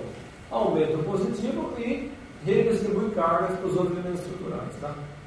Então, isso a gente tinha já para grelha, tinha para vigas, mas agora a gente colocou no corte espacial, que tornou muito mais fácil a utilização e o processamento integral. Porque quando eu fazia isso aqui para grelha, eu só fazia no pavimento. O que ia para o pilar tinha que tratar de maneira simplificada. Agora eu faço no corte espacial, eu acerto a viga, acerto o pilar e acerto o global. Então eu faço a classificação levando em conta todos os efeitos, né? O seguinte. Exemplo, viga de transição. Nós temos esse prédio aqui, com esse verde aqui, uma viga de transição. Esse pilar chega aqui embaixo, tá? Então, se eu calcular aqui a viga com rigidez normal, pórtico elástico, eu vou ter o positivo aqui da viga 471,8, tá? Só que a carga do pilar, que veio para essa viga, como essa viga deformou, não veio uma carga equivalente à somatória de todas as cargas que estão chegando a cada andar, tá? Veio uma carga menor, porque parte caminhou para o 16. Agora, se eu irrigir essa viga, o que acontece? A força normal do pilar, essa viga deforma menos, a força normal do pilar aumenta e o momento fletor da viga aumenta, né? Como se fosse eu calcular a reação de apoio nesse ponto para um piso, multiplicar por N piso e aplicar a força aqui embaixo, tá? Então, isso aqui é feito automaticamente pelo programa. Agora aqui sempre um caso. A gente sempre trabalhou com resolução de estruturas, então você monta lá no esquema uma matriz de rigidez, tem N carregamentos e resolve essa matriz com os N carregamentos, né? E a gente ficava sempre nesse... Eu acho que eu aprendi assim há 30 anos, fazendo o programa, e sempre não saio disso, né?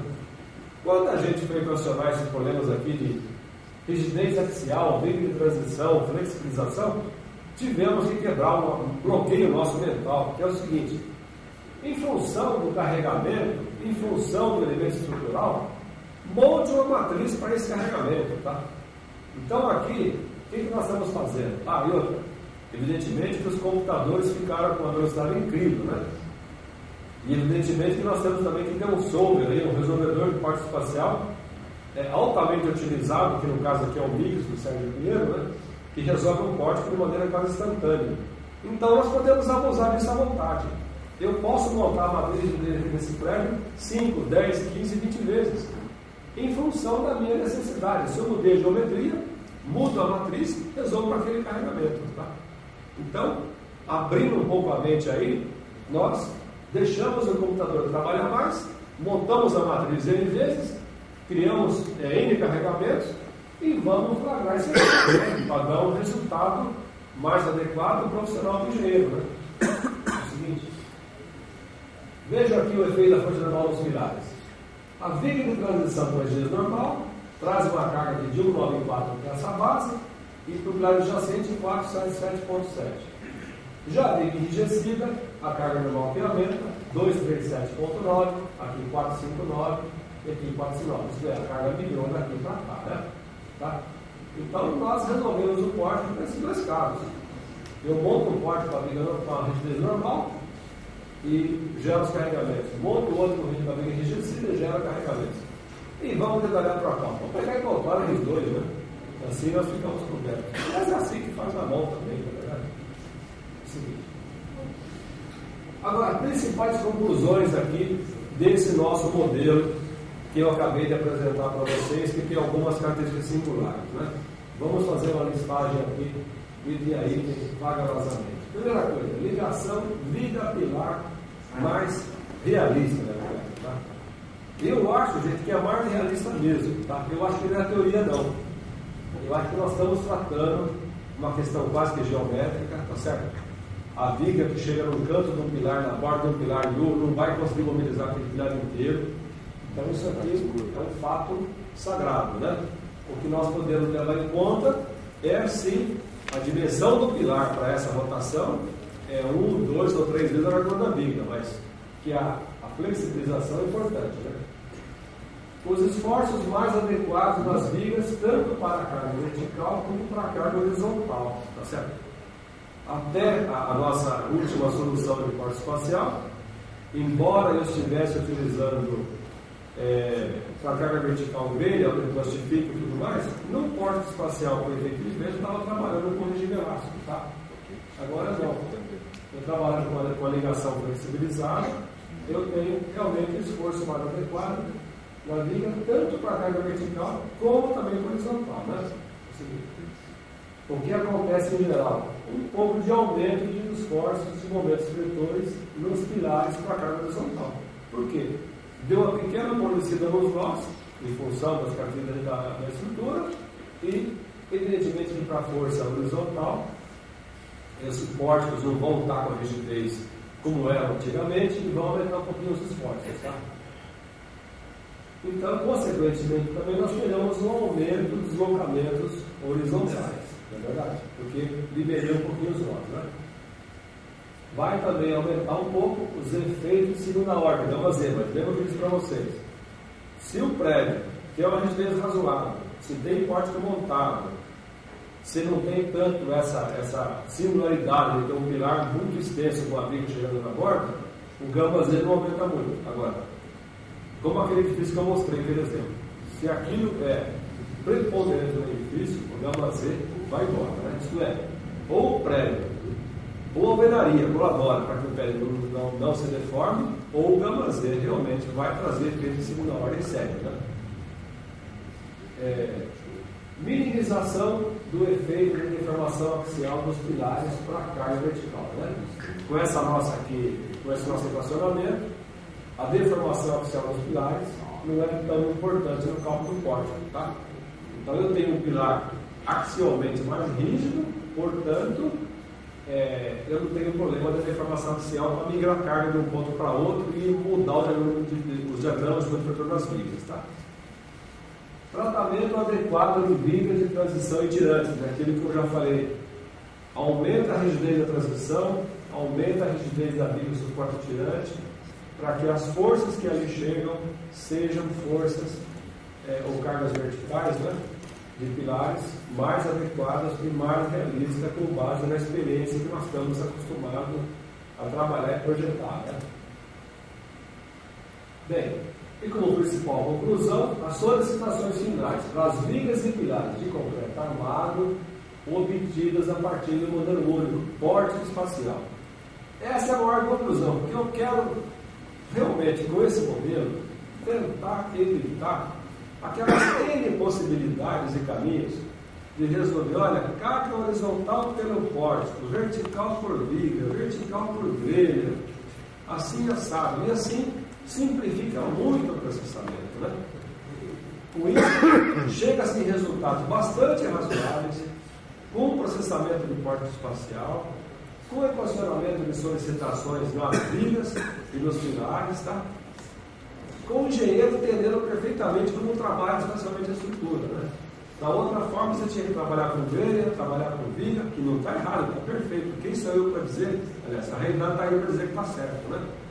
Só que fica difícil entender o que acontece com os pilares, né? Pois não? Vocês chegaram a experimentar um programa de elementos finitos com um elemento sólido, no caso do pilar em U e a viga chegando no bordo? Do pilar? Pilar em U. Você pode modelar um pilar em U com um elemento sólido. Quer dizer, são 3 elementos sólidos que estão juntos vinculados. E aí colocando uma viga para ver se começa a ficar parecido com o que você chegou à conclusão. Não, não chegamos a experimentar não, tá? O problema de elementos finitos, principalmente sólido, né?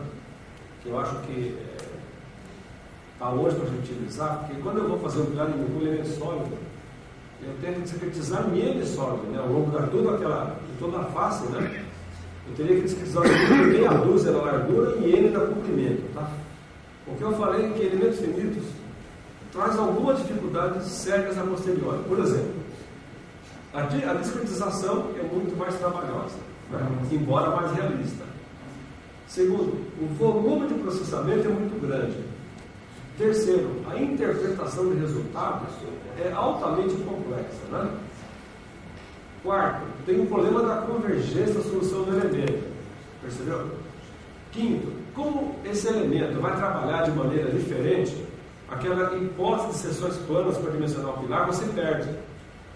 Então você tem que abordar diferentemente todo o processo de detalhamento quando você faz isso, né? Sexto, né? O que acontece? Quando você tem elementos sólidos, elementos finitos, geralmente, pela própria formulação do elemento, você fica restrito a fazer certas coisas com o elemento. Você não pode reduzir inércia à torção de maneira mais acentuada, então você não pode simular certas situações como barra você faz, tá? Então, nós não testamos elemento sólido. Se eu fosse investir um pouco, teria investido em casca, né, para simular aquilo como ser uma casca, pegando flexão e carga vertical, mas eu conheço experiências aí que trataram o pilar como casca que não são muito boas, tá? Então eu não investi. E no pilar em U, o nosso próximo passo é fazer uma discretização melhor, tratando cada lâmina como se fosse uma barra, cada aba como se fosse uma barra, fazendo uma ligação especial entre elas. Tá? Respondido? Ok? Bom, eu tenho um negócio sagrado aqui, gente. Nós aqui, sempre que viemos aqui na divisão, eu acho que a gente tem que fazer a palestra de 1h30, tá? Não pode demorar muito mais, porque a pizza fica muito tarde, né? Então, calma, pô. Então, a gente tem que preparar tudo para que não canse muito vocês. Vocês viram que a apresentação foi extremamente leve, né? Tudo com figurinha, bonitinho, nada de muita forma para ninguém dormir, né? Poucos dormiram, felizmente, tá? Então, nós estamos no final, vamos seguir então, tá? Bom, vamos lá. Evolução futura, objetivos alcançados, ok? Isso que nós fizemos foi um passo muito importante, tá? Eu acho que vão melhorar muito os projetos. Eu acho que as solicitações serão muito mais adequadas. Eu acho que vai simplificar o processamento. Eu fiquei realmente realizado em ter conseguido com o pessoal da nossa equipe desenvolver esse trabalho, tá? Porque eu acho que vai ajudar muita gente, principalmente aqueles mais jovens, que não têm tanta experiência, por que separa elemento, como é que compatibiliza, né? Mas nós temos muita coisa que fazer ainda, tá? E a primeira coisa que eu vejo que tem que fazer é o seguinte: interação só na estrutura, né? Fazer meio automático, colocar a rigidez de bola nos apoios, colocar também a rigidez, os elementos reais da fundação na mistura de concreto, né? Engenheiro geotécnico é aquele que está mais próximo de nós, parece que nós menos conversamos, né? Nós detestamos o pessoal de geotecnia, na verdade. Até o Abeg escreveu um artigo no meu jornal certa vez aí, dizendo que os momentos calculados por córtico espacial, levando em conta a base do apoio engastado, são todos de alto valor e irreais, né? Já escreveu, é irreal. Nós estamos entregando um momento para a fundação irreal. E eles acham que é irreal e reduzem aquilo a bel prazer, né? Pelo amor de Deus, nós temos que melhorar isso, né? Até a palestra do França foi muito clara aqui no estudo. Vamos colocar o elemento de fundação no meio do modelo estrutural, tá? Bloco, estaca, essa parte, é o mínimo que podemos fazer. Isso aí eu acho uma vergonha da nossa parte, né? Tem que fazer uma reunião com o pessoal de geotecnia e trocar a informação do córtico espacial nosso com o elemento de fundação e calculador integrado, tá? E equacionar recálculo diferencial.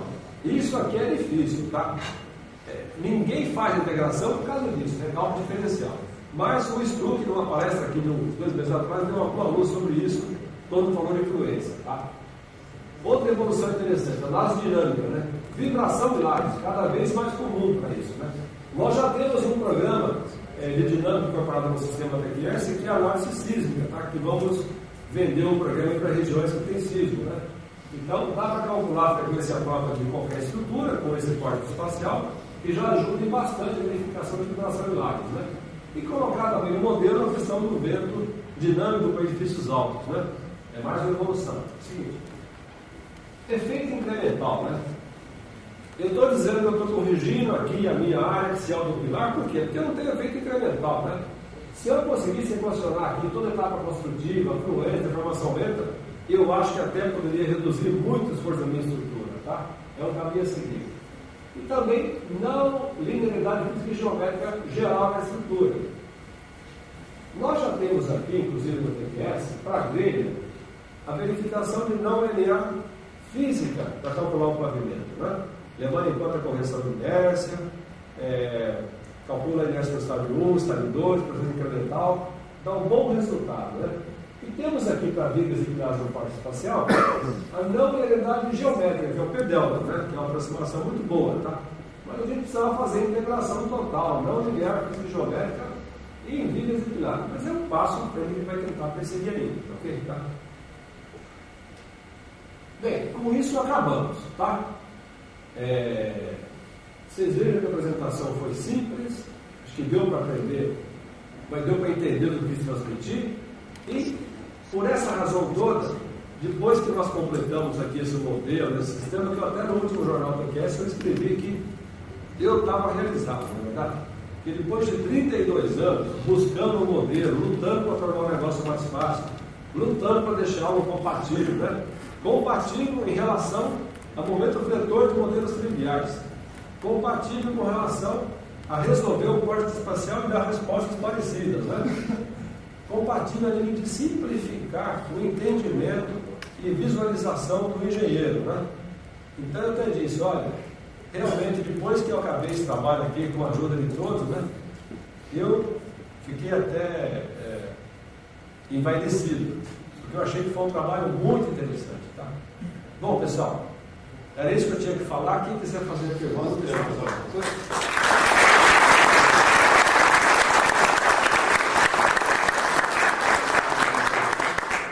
eu quero deixar registrado aqui, e sinceramente, eu acho que esta foi a melhor palestra que eu vi até hoje na divisão de estrutura. Eu acho que muitos dos que estão aqui presentes compartilham.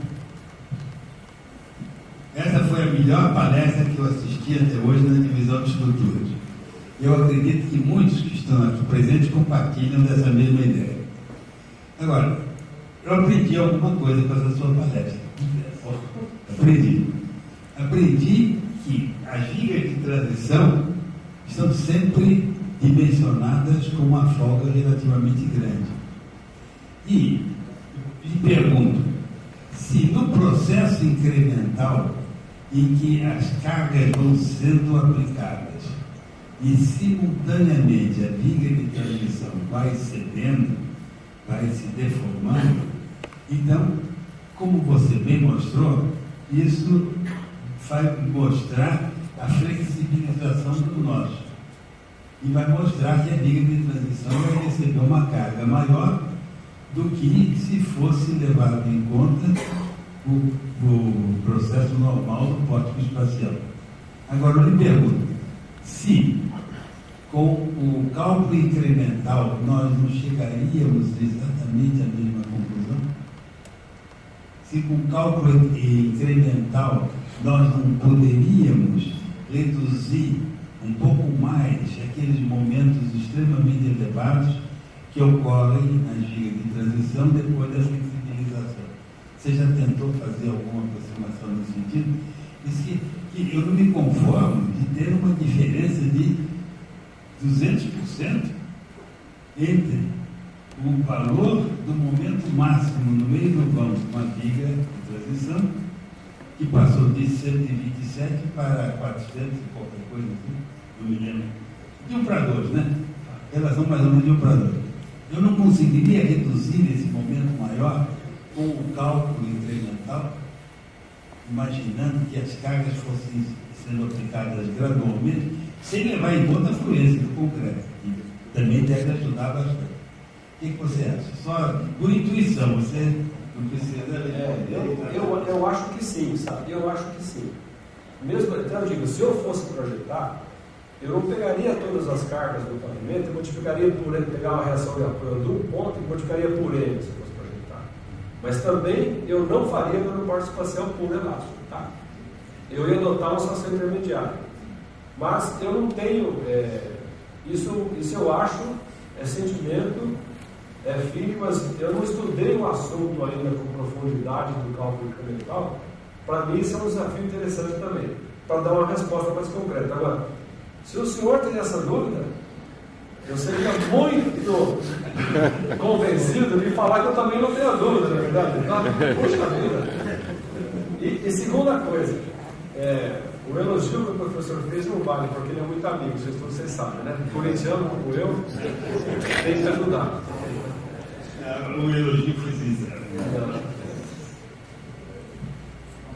E o Ariel, não vai fazer algum comentário? Eu já estava esperando a palestra sua também. O Evandro não precisa de microfone, né, Evandro? Não é uma pergunta, é uma constatação. Há 4 meses atrás, nós, um grupo de engenheiros, fomos participar de um congresso nos Estados Unidos, um concreto protendido, o PTI.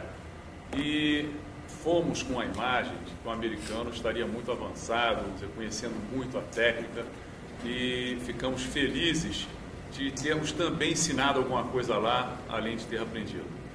E há 7 meses atrás, eu conversei com você, Nelson, fazendo uma observação que você estava sendo muito humilde no seu programa, porque eu visitei a Batmate, a última Batmate que teve em Paris, e tem só um pavilhão inteiro de programas de computador ligados à arquitetura e ligados à estrutura. E todos eles eu fiz questão de visitar, trouxe para você todos os prospectos, né? E disse, olha, só está faltando o seu lá porque o seu é o melhor de todos. Eu fico muito emocionado de ver, né, aqui no Brasil, a gente praticando uma engenharia bonita e vocês na TQS praticando muito bonito esse programa aí. Muito obrigado. Outra vez, né, professor? Não. Olha, o problema é que todos eles são amigos, então é o problema, né? Uma rasgação de seda. Marco, pergunta técnica, gente, agora. Feitosa? Agora eu tenho um depoimento a fazer, o negócio é sério. Eu até vocês viram que é engenharia nacional, né? Depois da observação do professor Vasconcelos, do engenheiro Evandro, outro dia eu fiz uma grande constatação. Depois de trabalhar 20 anos com programa de computador, né? Equacionar o problema de laje nervurado, não é isso? Com aquela barrinha direitinha, sem torção, capitel, laje plano, né? De montar esse pórtico espacial, flexibilização, correção de área, né? Aí eu falei, puxa vida, né, gente? eu acho que agora eu vou conseguir pegar um projeto que o Feitosa fez para um hotel Guarani, lá em Assunção, em 54, e colocar no computador, né? Sentamos com o Aurélio na planta de formas e falamos, acho que não está dando ainda. Só um comentário, né, Feitosa? Engenheiro brasileiro é bom, né, Feitosa? Não sou suspeito para falar. Ah, é outro, né? Não, só um comentário rápido. Pois é. Eu processei as estruturas espaciais há muito tempo, onde era possível, tem programa que é possível usar elementos finos de qualquer tipo.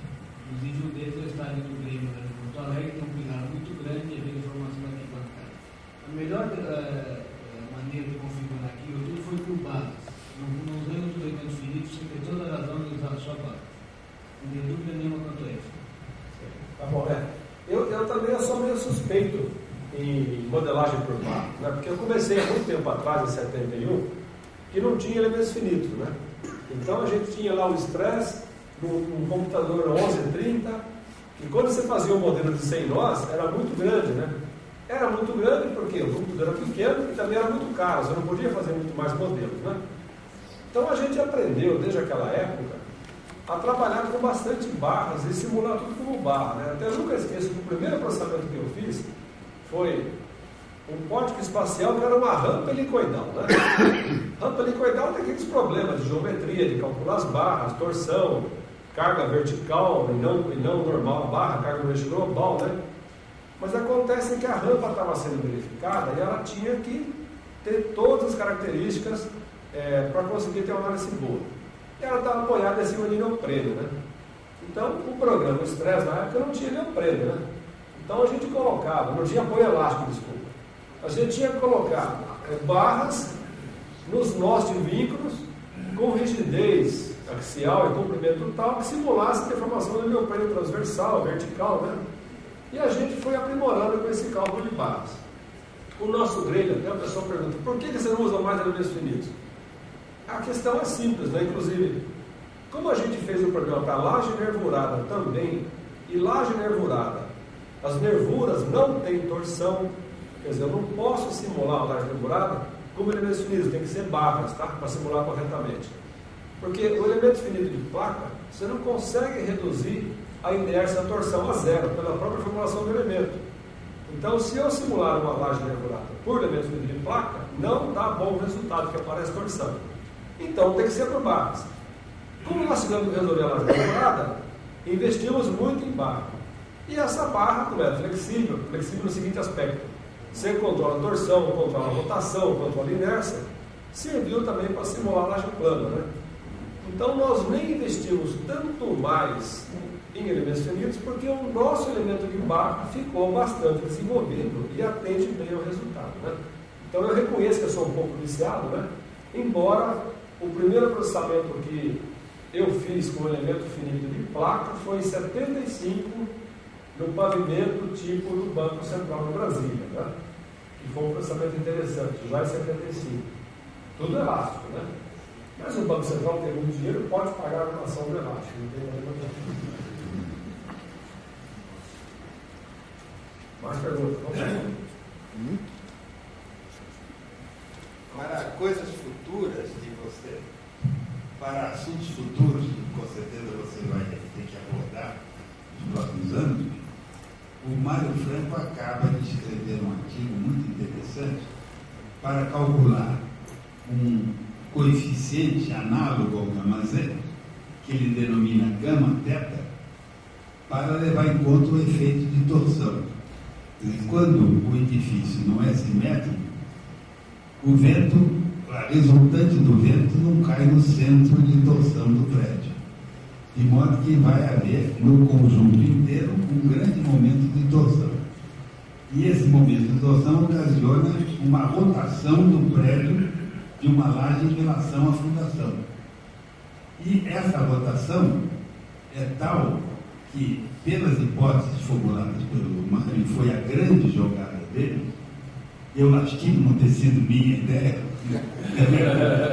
Uma coisa, um ovo de Colombo extremamente simples e maravilhoso. Quer dizer que cada pilar com a torção sofre uma rotação e todos os pilares giram no mesmo ângulo. Então, o essencial é que o pilar reto permaneça reto depois do efeito de torção. Essa foi a grande jogada do Mário.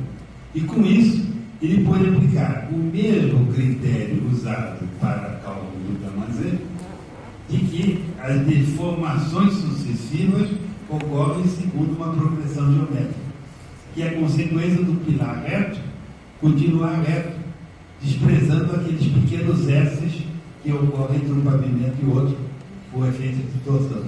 E ficou um coeficiente extremamente simples, fácil de calcular e leva em consideração o efeito do vento não ter a sua resultante coincidente com o centro de torção do prédio.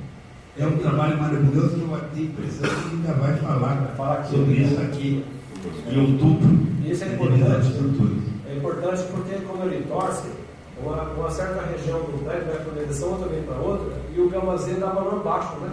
Porque equilibra uma cota positiva com uma outra negativa. Tá? Exatamente. E o professor Mário falou comigo lá em Belo Horizonte, no Ibracom, e é o Gama-Teta, né? Eu até matei a charada, Gama-Teta. Ele falou, olha, vou fazer mando para você, e assim que ele fizer, acho que com os dados que nós temos do porte espacial, eu acho que o Gabriel vai demorar uma tarde, né, Bruno? Eu tenho uma cópia do trabalho do Mário. Mas é futuro, não, isso é já, né? E eu vou lhe passar. Para já começar a pensar nisso. Obrigado. Mais uma pergunta ali? Pode falar, então, o professor Vasconcelos estava falando com o intuito de melhorar o programa, e não sei se foi semana passada ou semana retrasada, eu estive conversando com o Aurélio, pela TQS, liguei lá, e eu estou fazendo um projeto no edifício, tem praticamente 25 andares, e a planta, ela não é simétrica. E pelo que eu tive, quer dizer, o edifício em si, ele é simétrico, mas os pilares eles estão dispostos no formato da planta, de forma a estrutura de concreto não ser simétrica. O que eu andei observando é que o TQS parece que ele aplica os esforços de vento proporcional a uma área de influência dos pilares em relação à direção do vento. E eu fazendo as contas, percebi que ele estava aplicando esses esforços no centro geométrico do prédio. Se daria para implementar alguma coisa que você pudesse estar colocando alguma excentricidade nesse carregamento de vento, mesmo para a planta, se essa planta fosse simétrica, você está colocando um certo carregamento de torção. Porque se o seu prédio for simétrico e o vento estivesse incidido no centro geométrico, você não vai estar aferindo essa torção. Inclusive, para estar podendo ver o Gama-Teta, você vai precisar estar tendo esse carregamento de torção. Não sei, é uma ideia que, inclusive, estava querendo conversar com a gente aplica vento na edificação, você pega o vento numa direção, incide na estrutura, você corta a estrutura perpendicular à direção do vento. E a gente aplica o vento exatamente aquela pressão que está atuando. Essa questão de pegar no frente do pilar é só uma mera continha, sabe? Que pontinho que eu vou aplicar força? Porque se eu pegar essa resultante de vento no baricentro desse ponto, aplico uma força só que está certa, porque o pavimento é o diafragma rígido. Mas aí eu não sei se eu entendi direito, pessoal, mas o que eu entendi é que o esforço, pelo menos, no que eu fiz a soma, ele estava dando no centro geométrico do prédio. Seria interessante ele estar um pouquinho afastado justamente para estar gerando carregamento de torção no prédio. Bom, quando a gente implantar o Gama-Teta, aí o professor Vasconcelos, o professor Mário Franco, como eu disse, nós vamos aplicar esse carregamento excêntrico, porque sem esse carregamento não dá para colocar o Gama-Teta, sem dúvida. Tá? Isso sem dúvida. Agora, hoje eu estou dizendo que muitas vezes o vento, o baricentro coincide com o baricentro do prédio, aí não dá nada mesmo, né? Mas vamos ter que fazer isso aí. Então, seria interessante mesmo é o caso do vento aqui, para o Gama-Z normal, né? Você tem que aplicar uma força horizontal para verificar o deslocamento do prédio, senão você não calcula Gama-Z nunca. Sem dúvida, vai ter que fazer isso aí. Respondendo a pergunta do Evandro, você estava falando sobre os núcleos de rigidez, geralmente pilares em U, e subdividir esses pilares em vários trechos. Engraçado que eu até trouxe um artigo aqui para dar para o Aurélio, que é do Márcio Ramalho, lá de São Carlos, muito interessante, que fala justamente sobre isso, que dá para você simular o empenamento dessas seções, né? Através de subdividir o pilar em vários pilares, no caso o U em 3 pilares. Isso é muito interessante, que dá para simular com barra, né? É uma coisa muito legal. Deve ser o mesmo artigo que eu tenho, né? Que eu vou implantar justamente isso, né? Então, aqui a disposição trouxe. É do Barça Camargo, esse mesmo. É da Jornada de São Paulo. É Jornada Sul-Americana de 1997. Eu acho a solução dele muito boa, tá? Muito boa, simples e legal. boa. Simples e boa. Bem eficiente. E interessante disso é que fazendo essa divisão, a gente vai conseguir também equacionar outro problema, que é verificar a estabilidade dessa parede. Ok? Estabilidade localizada. Localizada essa parede. Cada uma delas. Só tem um perigo nisso aí, tá? Que às vezes o pessoal estuda e comete erro. Você modela o pórtico e subdivide uma lâmina, um pilar que tem uma fundação única lá embaixo, e deixa apoio restrito lá embaixo. Então você está criando binária nessas barrinhas que compõem o seu conjunto e distorce todo o resultado, porque esses binários são fortíssimos. Eu mesmo já cometi esse erro, tá? Então a gente tem que tomar muito cuidado quando sofistica o modelo e pensar muito no resto, não só no efeito, naquele localzinho, naquele limitinho. Então o fundamental hoje é esquecer isso tudo aí. O fundamental é a interação solo-estrutura. Se a gente não passar desse estágio para frente, a gente nunca vai conseguir fazer uma estrutura real. É a prova, o pessoal da BEC está certo, a gente calcula gastado na base e não existe esse engajo. Tá? Eu faço as continhas meia boca lá de momento, de rigidez da rotação das fundações dos projetos que eu faço, e o momento cai pela metade lá. Tá? E nós já fizemos aqui. E o momento sobe, né? Vai lá para cima, dá efeito lá em cima. Não, então, se não tem engaste na base, a gente distribui a estrutura inteira, aumenta os momentos nas ligas, nos pilares, no meio do prédio, não é mais embaixo. Normalmente você engata muito no primeiro lance, tem um aumentão no pilar e depois suaviza lá para cima. Então, o grande avanço agora não é essa questão de subdividir, modelar sólido e tudo mais, nada disso. O grande avanço é a gente melhorar a consideração da fundação dos modelos da gente. Tá? E tem diferenças grotescas, tá? Vocês ficam ligados nisso. Eu estou falando isso, por exemplo, você me fez lembrar um prédio meu que está pronto aqui na Berlim, que eu ajudei a projetar, que eu subdividi em lâminas e errei, deixei um monte de restrição de apoio lá embaixo. No ano seguinte, quando o prédio caiu para ser verificado pelo professor Vasconcelos, que foi para minha mão de novo, meu para não ter tirado. Aí eu fui lá e já tinha a fundação, que era uma baita fundação. E aí eu resolvi modelar a fundação e o resultado foi totalmente diferente, mas muito diferente. Tá? Isso eu tenho coletado aí, mas só vamos falar nisso de que a gente voltar a fazer outros debates de interação solo-estrutura, que foi um fracasso quando a gente fez aqui. O contingente de pessoas que compareceram foi ridículo perante a nossa comunidade de engenharia de São Paulo. Tá? E nós ficamos muito decepcionados. A gente fez reuniões aí, juntou o Teixeira, o Aoc, o Mário Franco Luiz, o Elvinho, o Natan, nós fizemos um monte de coisinha para depois fazer 2 palestras aqui que pouca gente compareceu. E o pessoal não percebe a seriedade disso aí para os nossos modelos. Tá? Pois não. Quais são os critérios para você pegar no microfone?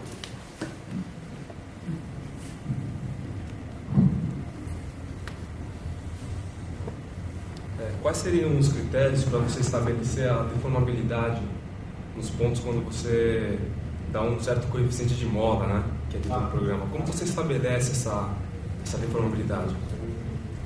A gente tem 2 critérios básicos hoje. O primeiro é o multiplicador da largura da viga para achar a faixa de influência do pilar. Tá?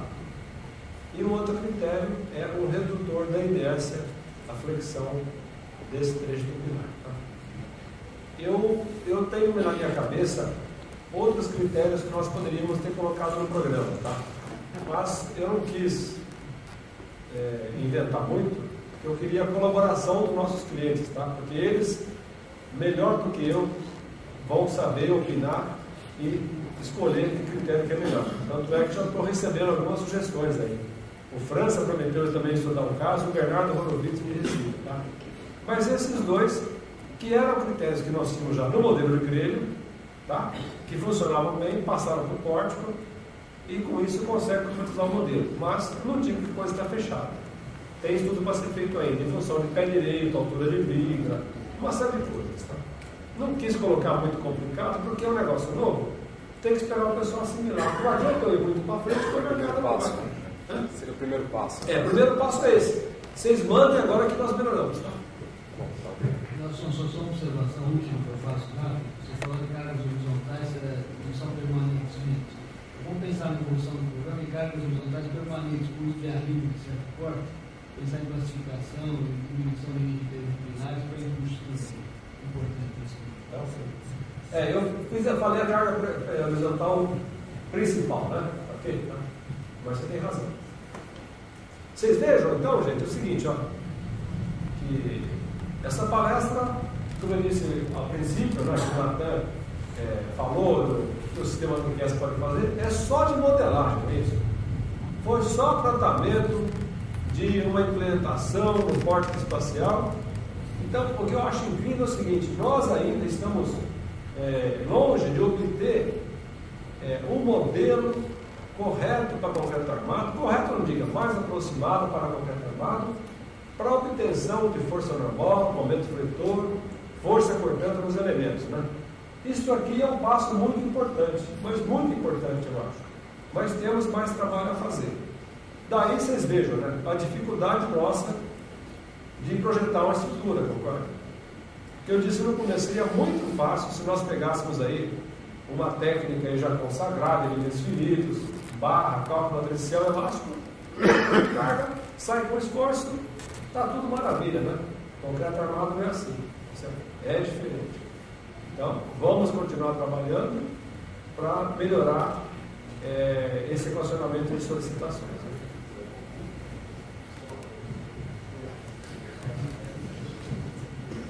Então, eu queria dizer que, para mim, foi um cineminha que foi realmente emocionante, no sentido que foi a história do conceito, da evolução do conceito da engenharia de facturas nessas duas últimas décadas. E, bom, eu não quero fazer um elogio, eu quero dizer que realmente foi emocionante e foi sensacional. A gente sempre faz, eu costumo dizer, que a gente faz uma certa expectativa do que deverá acontecer no país. E nesse caso, infelizmente, foi amplamente excedido. Mas eu tinha uma coisinha só para falar, eu esqueci. Eu sou corintiano. Não, eu sei, tá bom. Ele é inimigo, né? No bom sentido. Mas eu tenho uma coisa a dizer que é o seguinte: a TQS tem várias facetas, vocês percebem, tá? Essa palestra aqui, eu diria que é a palestra mais bonita que a TQS já preparou aqui no estudo de engenharia, tá? Vocês viram que foi só no PowerPoint, graças aqui ao Aliô, que passou aí madrugada fazendo essa apresentação, fez animação, madrugadas, ele falou, tá? Fez animação, não foi nada ao vivo, não ficou pulando tela que nem louco na frente de vocês, só número, só gráfico, não é isso? Foi uma palestra tranquila. Então, vocês viram uma outra faceta da TQS hoje. O Aliô preparou isso aqui muito bem.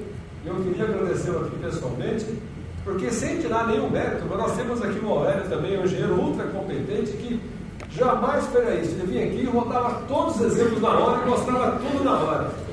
Que tem seu grande mérito também. Então, a gente usa cada ferramenta para cada hora, não é verdade? Então, palmas para ele. Né? Palmas para ele.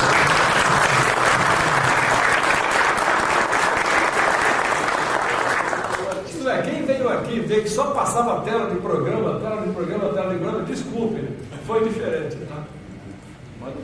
Parabéns para todos vocês, aí para o Aliô, então, em particular, que foi quem conseguiu preparar a apresentação. Com a colaboração maior. Só quero falar assim, quem quer saber quais são os coeficientes para as telas do programa, vai no curso da gente lá, né? Aí agora, né? Aí cai na minha mão. O que eu queria dizer também, para que o Aliô não pense que o trabalho dele acabou e daqui a pouco vai ser dispensado, em todas as áreas da ciência a gente acha que chegou no máximo que dá para chegar, e sempre o engenho humano, o gênio humano acaba chegando a soluções cada vez mais complicadas, mais difíceis, que exigem alterações. A tua década não necessitava mais de uma vida contínua. Hoje em dia a